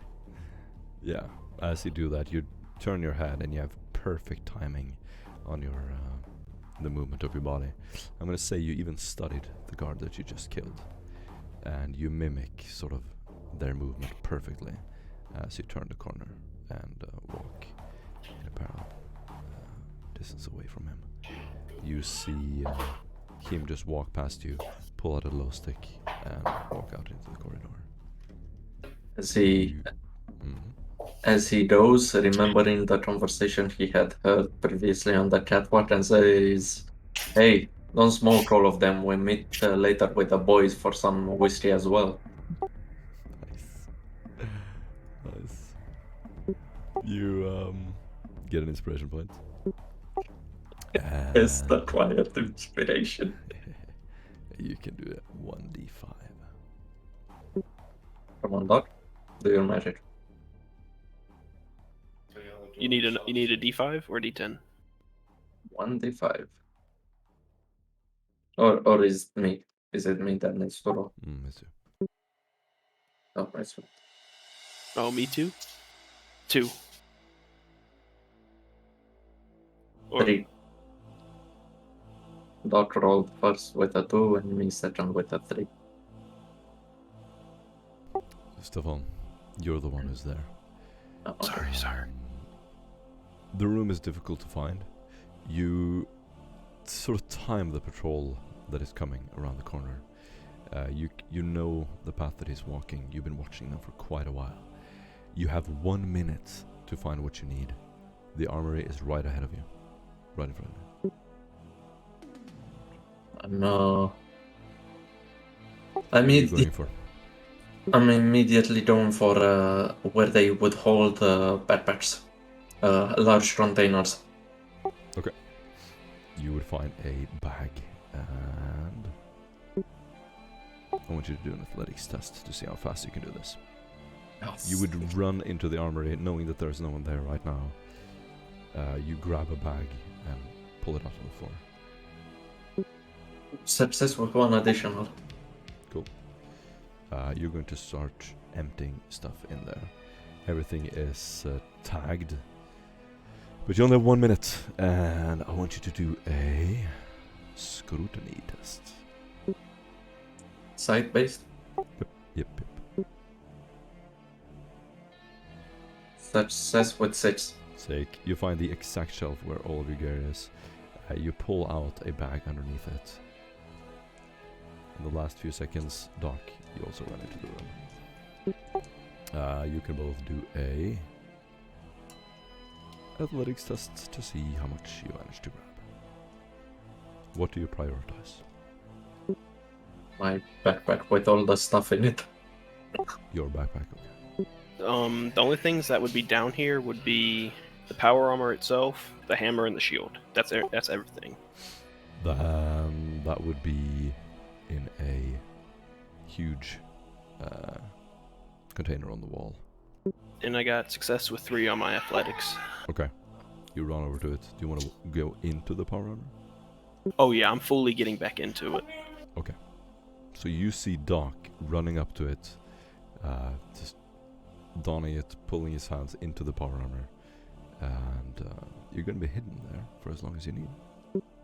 I figured. So you You hear. don't know when the guard is coming back, so Mm. you're kind of trapped in this room for whenever he comes back. Can I seal the pod behind me as I entered? Yes. So you're in a dark room alone doing this. Okay, so so anyone outside would hear the mechanical clanking of connector feeds reconnecting. They would hear the ching ching and hear a small as the connectors readjust into Doc's spine connecting. You hear the metallic clank of him inserting his foot into the boots and hearing as he starts attaching the lower plates back together. They can hear the electronic crunching of electronic screws almost just instantly engaging and resealing the armor around his body. And it takes him a little bit of time to do this though. Excellent. You walk out with the armor. Stefan, you have all of your gear. And you're currently in this room trapped as you don't know the timing of the patrol outside. Doc reaches from within the pod to grab his shield and hammer and looks at Stefan, giving him the go-ahead. Lead the way. Is there a servitor cogitator here? Cogitator unit that would control the servitors? By the entrance, there is a cogitator. Can you use this? As I turn to our fellow cellmate. I'm going to say that he's not currently with you. He did not reach the timing to run into the room. He would still be on the ramp. Oh, I still have my disguise. The only thing extra is that bad patch. Then you can make yourself, well, less obvious. I look to Stefan as I reach in and re-grab my black cloak from within the pod. You are now a giant, towering, power armor wearing guy with a cloak over it. And It's okay, out it is from chameleonite. And out from the pod also steps 011. Oh yeah, we did Fair, get a servitor. That is fair. Okay. Well, we should be as discreet as possible. First, we should find the we should find the data on all the prisoners. After all, the main mission that is ours is to know the fate of Augustus Jax and possibly get him back alive. If there is a server in here that we can access, then we should. I believe you can do it. A guard is going to come around the corner and try to enter the armory. He's walking I- right towards it.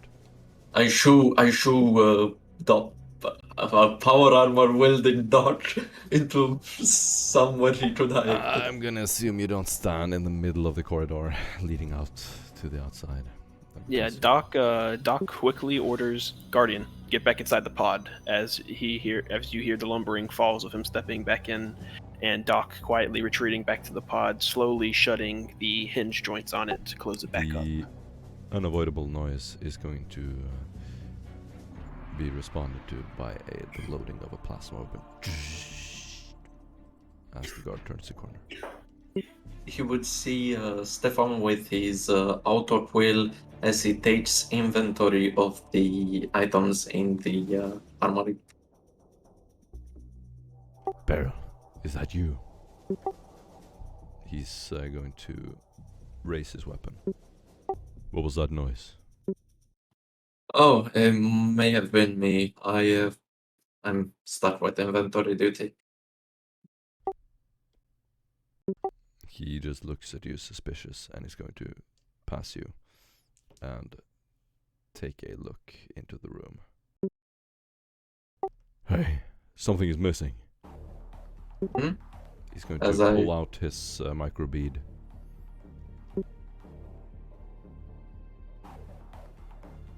He's pulling out his micro bead. Whoa, wait. If something is missing, I don't want to get in trouble. We report this is my ass on the line. Come on, He just looks at you. He has tattoos on his face on both cheeks. Shaved eyebrows. His eyes look just wild as you look at him. He's going to try to push you away, and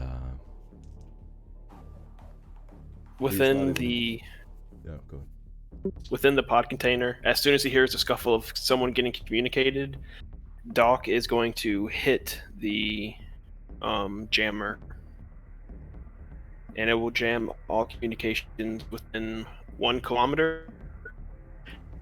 It happens knowing the door the guard walked through has sealed behind him, almost making it soundproof within what I consider this room to be soundproof. Probably, yeah, you're not sure. Wait, why not just use the Strummer instead of the jammer? Just that quickly, yes. Yeah, use the Strummer Doc's gonna because activate.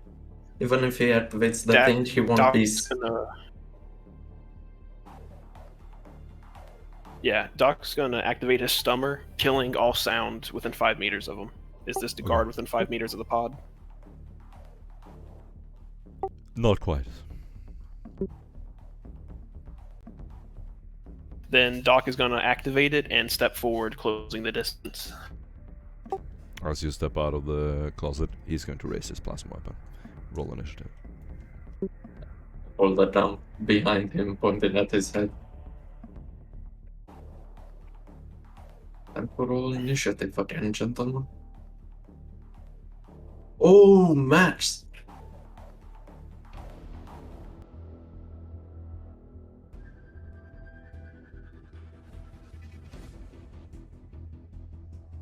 Good That didn't initiative, Doc.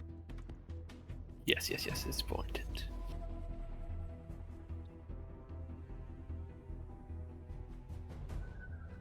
Hopefully he fails badly. Let's see. 11 and 14. Okay, I have a 10 on this. Go ahead, Stefan. Yeah, I'm already making the roll. Success with 7. The not left leg, unfortunately, it is the chest. Describe what it does. What do we see? As he pulls out his plasma run, turns around, immediately suspecting something. Behind Stefan's eye patch, eye begins to turn glow red as the soft clanking of the hammer of the Xenos hand cannon can be heard. But before he could turn around, it is too late. The hand cannon has already unleashed the lead upon his figure. Excellent. That's going to be in the body. And roll for damage. Plus 2 It is 25 penetration 3. Got it. No, penetration 5, sorry. Plus 3 from Unstopper. Okay. My bad. He's still barely alive. You shoot him in the chest, you just see as he gets pulled back.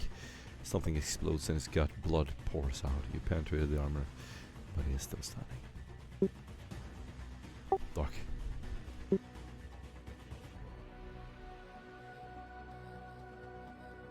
Doc steps forward, igniting the thunder hammer in his right fist as he steps in, delivering a thunderous blow to this guard. He's going to attempt to dodge. 1 degree success. This is inescapable, so let me do this first.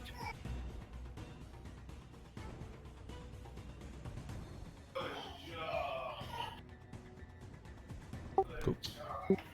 Okay, success with Oh, yeah. 9 degrees, so he Easy gets a save. minus 90. It's going to be a...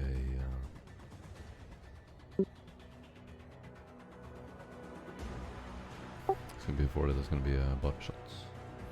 Damage.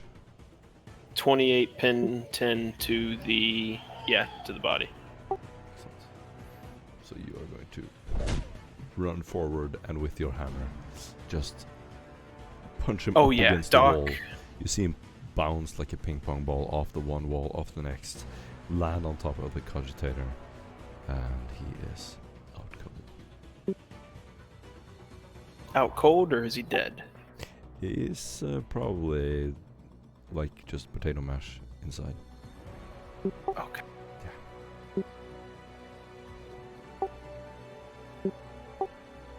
Doc quickly looks to Stefan and says, "All right, I think we've got a little bit more time." Well, as Doc says that, he thinks for a second, reaches down, turns off the stummer. Stefan, I think you got enough time to go through the cogitator now until the next one arrives. You're going to hear a distant alarm.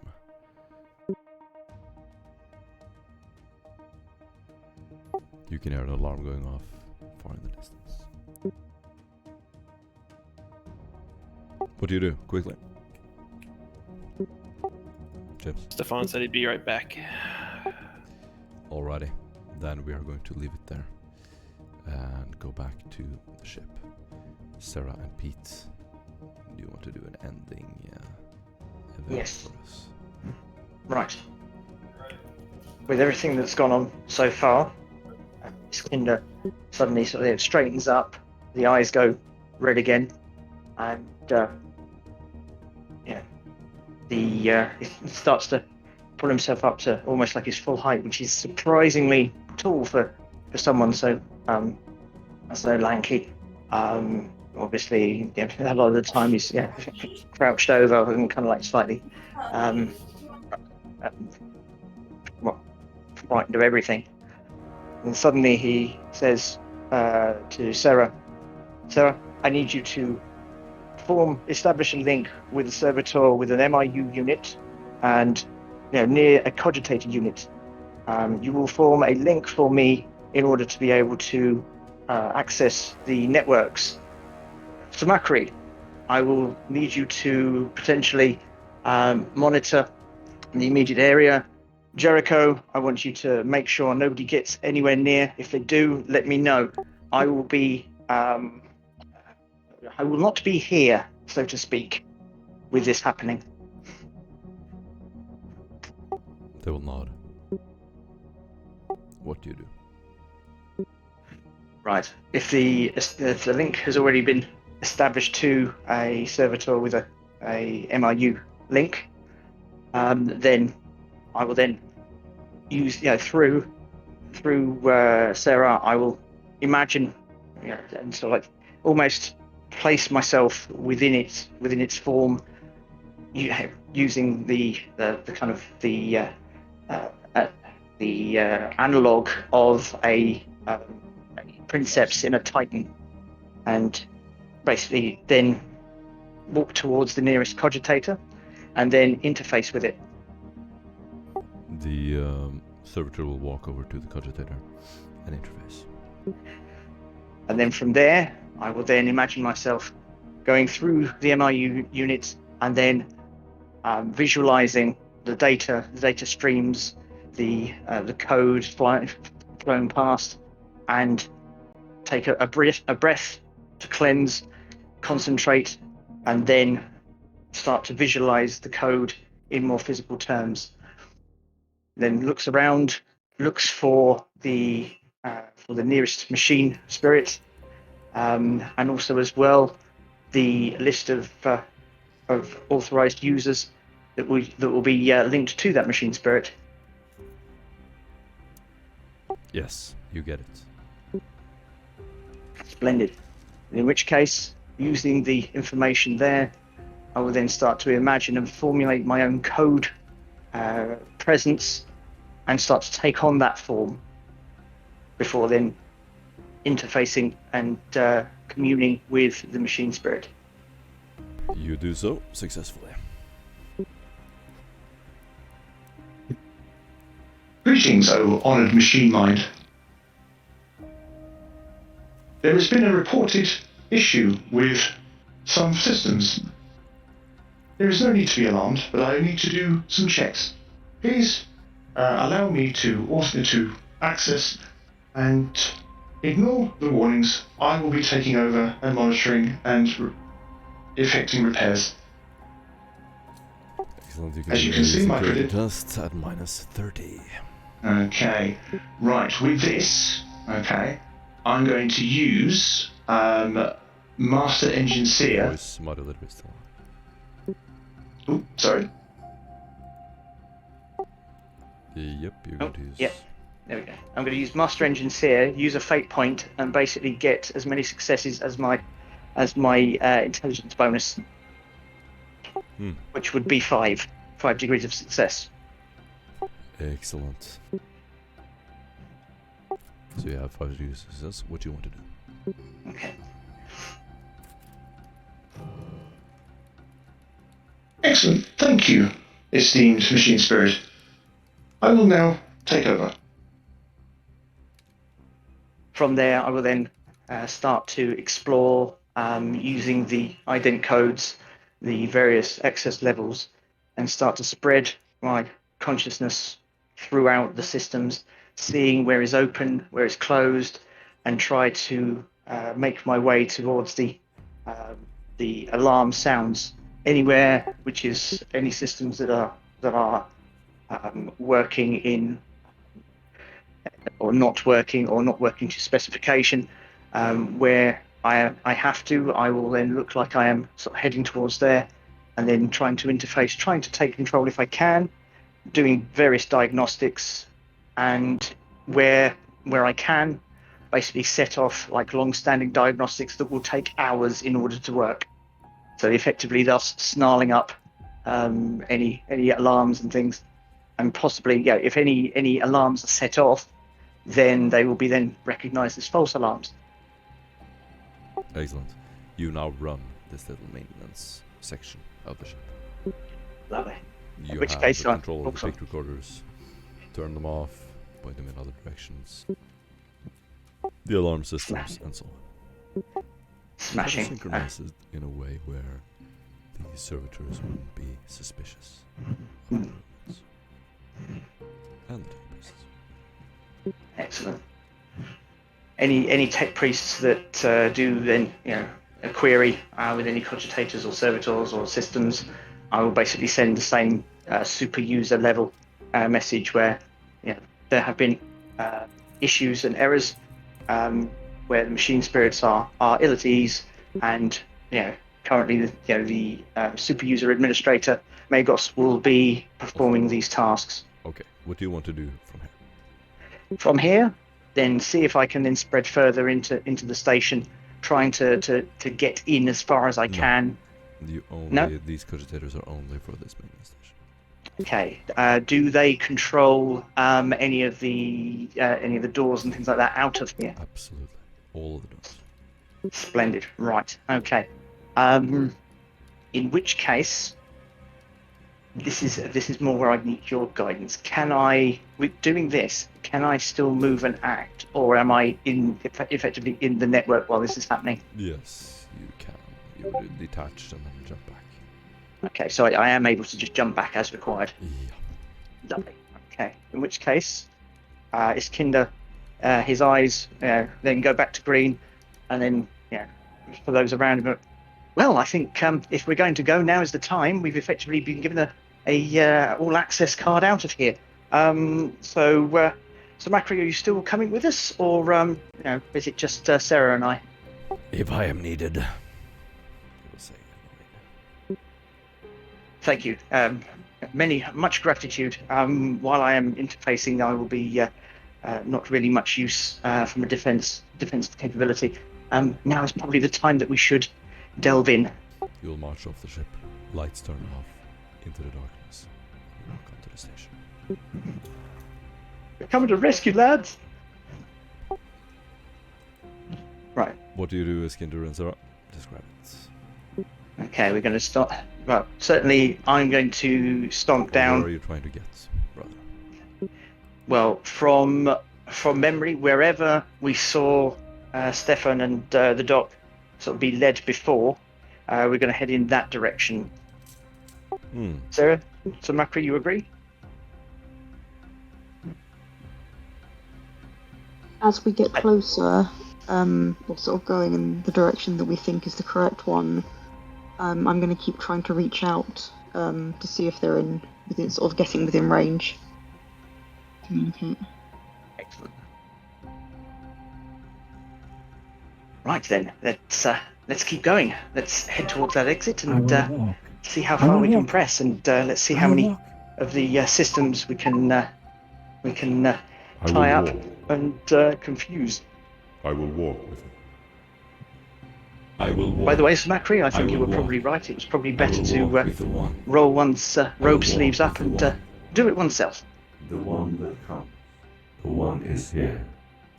Hello, and the one. And we shall head towards the exit, passing any of the Mechanicus, the priests, the servitors. If there are any that stray too near, then effectively just go a slightly different route. Generally stay out of their way, but hopefully they should all have their heads down and be busy. You walk up a flight of stairs into a narrow corridor. It's leading into a maintenance area. Red lights. There are doors on either side. You're going to pass by several tech priests who look at you with suspicion. One of them is going to stop. Hello. May I inquire as to your assignment? There have been numerous issues with various systems. We are performing checks. There's a tilt a little bit to the side. I do not find a record of your repairs. Please clarify.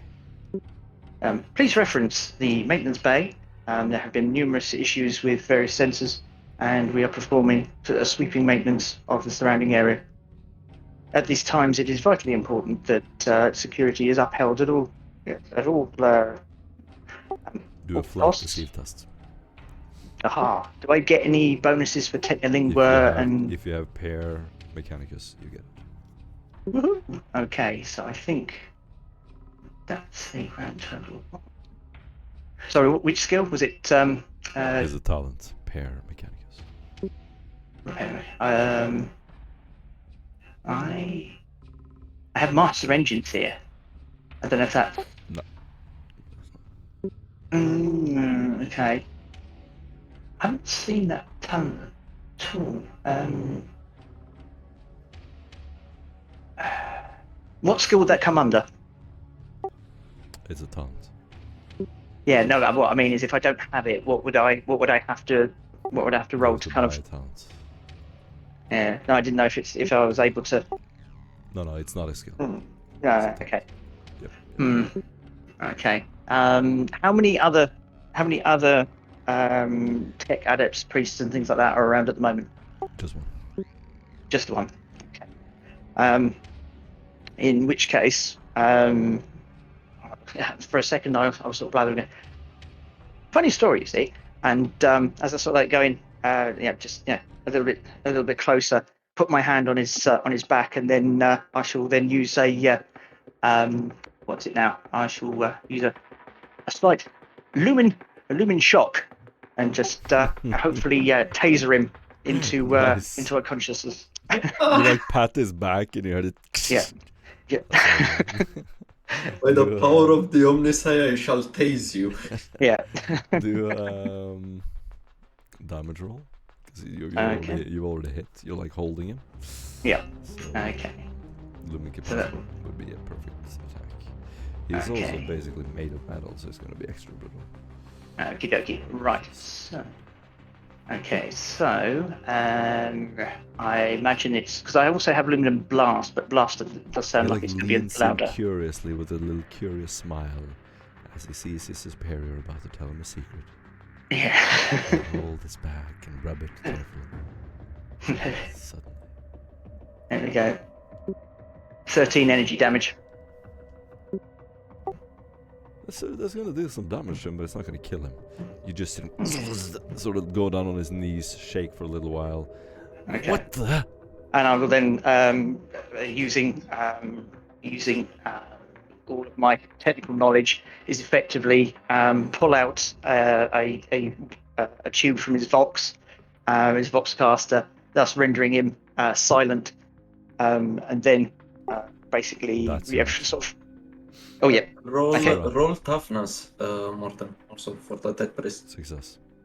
Fair. Sarah. No stun. Sarah, your turn.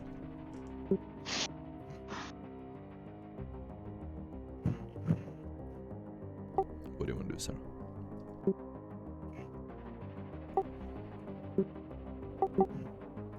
Anna? Okay, then we're gonna do. Hello, Oh, sorry. good. Go ahead. Are you muted? Can you hear me? Oh, there you go. Yes.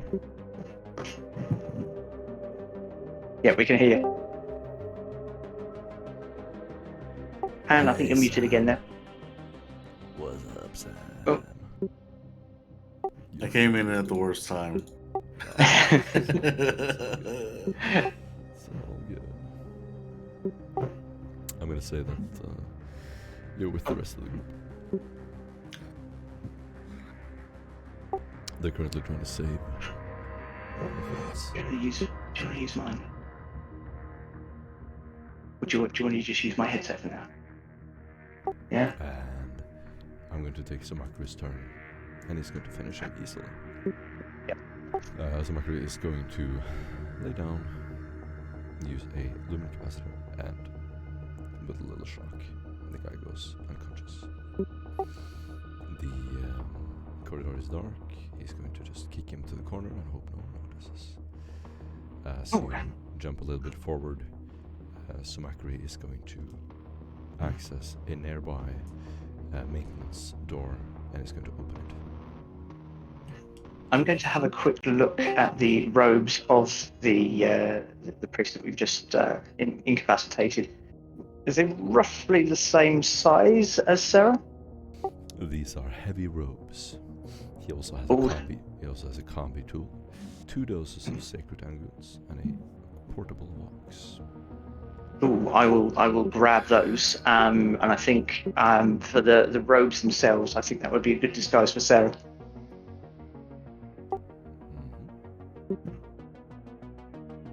Because at the moment, I think Sarah, you're wearing a. Okay, well, Yeah. that we can do after the but okay, you Yep. grab it, you run into the room Yep. after Sumakri. So Yep. whenever we play, we try to be in character and only do what's happening visually. Yep. So, Okay. run into the room. Cool. Mhm. this is a dark maintenance room. A few sort of pic cameras moving in the ceiling, wires hanging like vines from the ceiling. It is dark. There's a corridor further in, and I'm gonna say, Sam, you're with them. You're on the way into the station to try to save Stefan and Doc. At this point, Stefan and Doc, you have your microbeads, you have your Roxcaster. The party also has theirs. You're both inside of the magnetically sealed shielding of the station. So you can just press your combi and now communicate with each other. As soon as one of you clicks it, you will all hear it. What happens? Someone play it out for me in exciting music. Okay. At the moment, what basically as soon as as your voice. What happens? activating the Voxcaster, I scan through the various channels to see if there's any anomalous signals, any kind of like multiple kind of like engagements without actually any Vox being transmitted, anything unusual sort of going through the different channels, scanning for any signs of them. You would hear a small yelp of the machine spirit as it is being suppressed and bent to someone's will, and Stefan's voice soon follows. Throne's Grace, are you there? Throne's Grace. This is Throne's Grace. How are you? How are you, Aegis? Excellent, Istrandir. We're in the armory. We've managed to retake all of our gear. Our continued mission is to manage to save the diplomat of House Maimond. Hopefully gain any information on them, and well, yeah, do the thing we were supposed to do when we received here. Aegis, please stand by. Please stand by. And and then Iskander will then look for the various channels, see if you can monitor any other channels monitoring that same channel, unknown if it's secure. And once I can establish that it is a secure channel, then I'll continue the conversation. Otherwise, I'll just use it to triangulate the position of the transmission. And with you in a room alone, inside of a dark maintenance room, red lights above you flickering in your faces. Stefan and Doc, you've run out of the armory. You're on the catwalk above, and we're gonna do end of the session there. Actually, next time. We wanted to use our cellmate to see if he can fuck with the servitors. Yeah, we want to stay holed up in the armory. One of us would go out. That's good. Yeah. Okay. Alright, that's where we end it. Everybody gets 300 XP. Including Nice. you, Samuel. Everybody's in the session. No matter how long. Just go. It's about a message. It's about the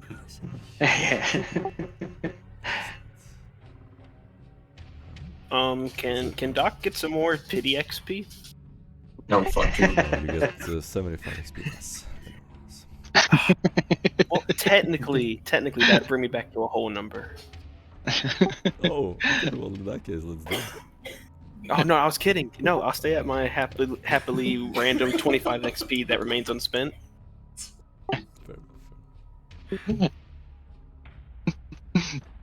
Alright, feel free to talk to each other and Before that, how long has it been since you've heard someone use a suppressed weapon? oh wow, it's been a long time. Well, yeah, that's because they're suppressed. Darim. Darim, he didn't see it coming. Oh, I've slept 3 hours for 4 days. I don't see anything coming at this point. Oh god. We've just rescued them. We're back at the ship. Oh, okay. Sounds good. And the GM gets 500 XP for allowing it. Damn, Oh, smashing. That was good. The thing was, as you were talking on that channel, I was just like, no. Don't know if it's secure yet. Oh, I was just going to try and triangulate your position. Right? It was just like, ooh. It's our equipment. It's already encrypted in between us. This is your No, 'cause tutorial tools. Yeah. I thought It's the not, Vox. I was going to say I thought the Voxcaster that we captured from the Tech Priest. That's not ours, is it? Weren't you using the microbits? We're using our own Voxcaster to boost the signal to reach you. In fairness, if we were supplied, in fairness, I didn't know that we all had them. But if we did have, if we have been supplied with them, I would use that then. In which case, so I didn't. That would have been. Sometry has his own. I noticed he used it once. Mind you saying that, I mean, I've got like all the different interfaces for things. I probably have an inbuilt one even. So that's probably just me being daft then. In which case. Feel free to So yeah, I wouldn't. us. Yeah. So a few days before this, everything happened. Yeah. While still sailing through space, Stefan watched to the mess hall of the ship, very tired, pouring a cup of Joe with extra sugar, realizing there is no sugar. Should I bring you back to the ship?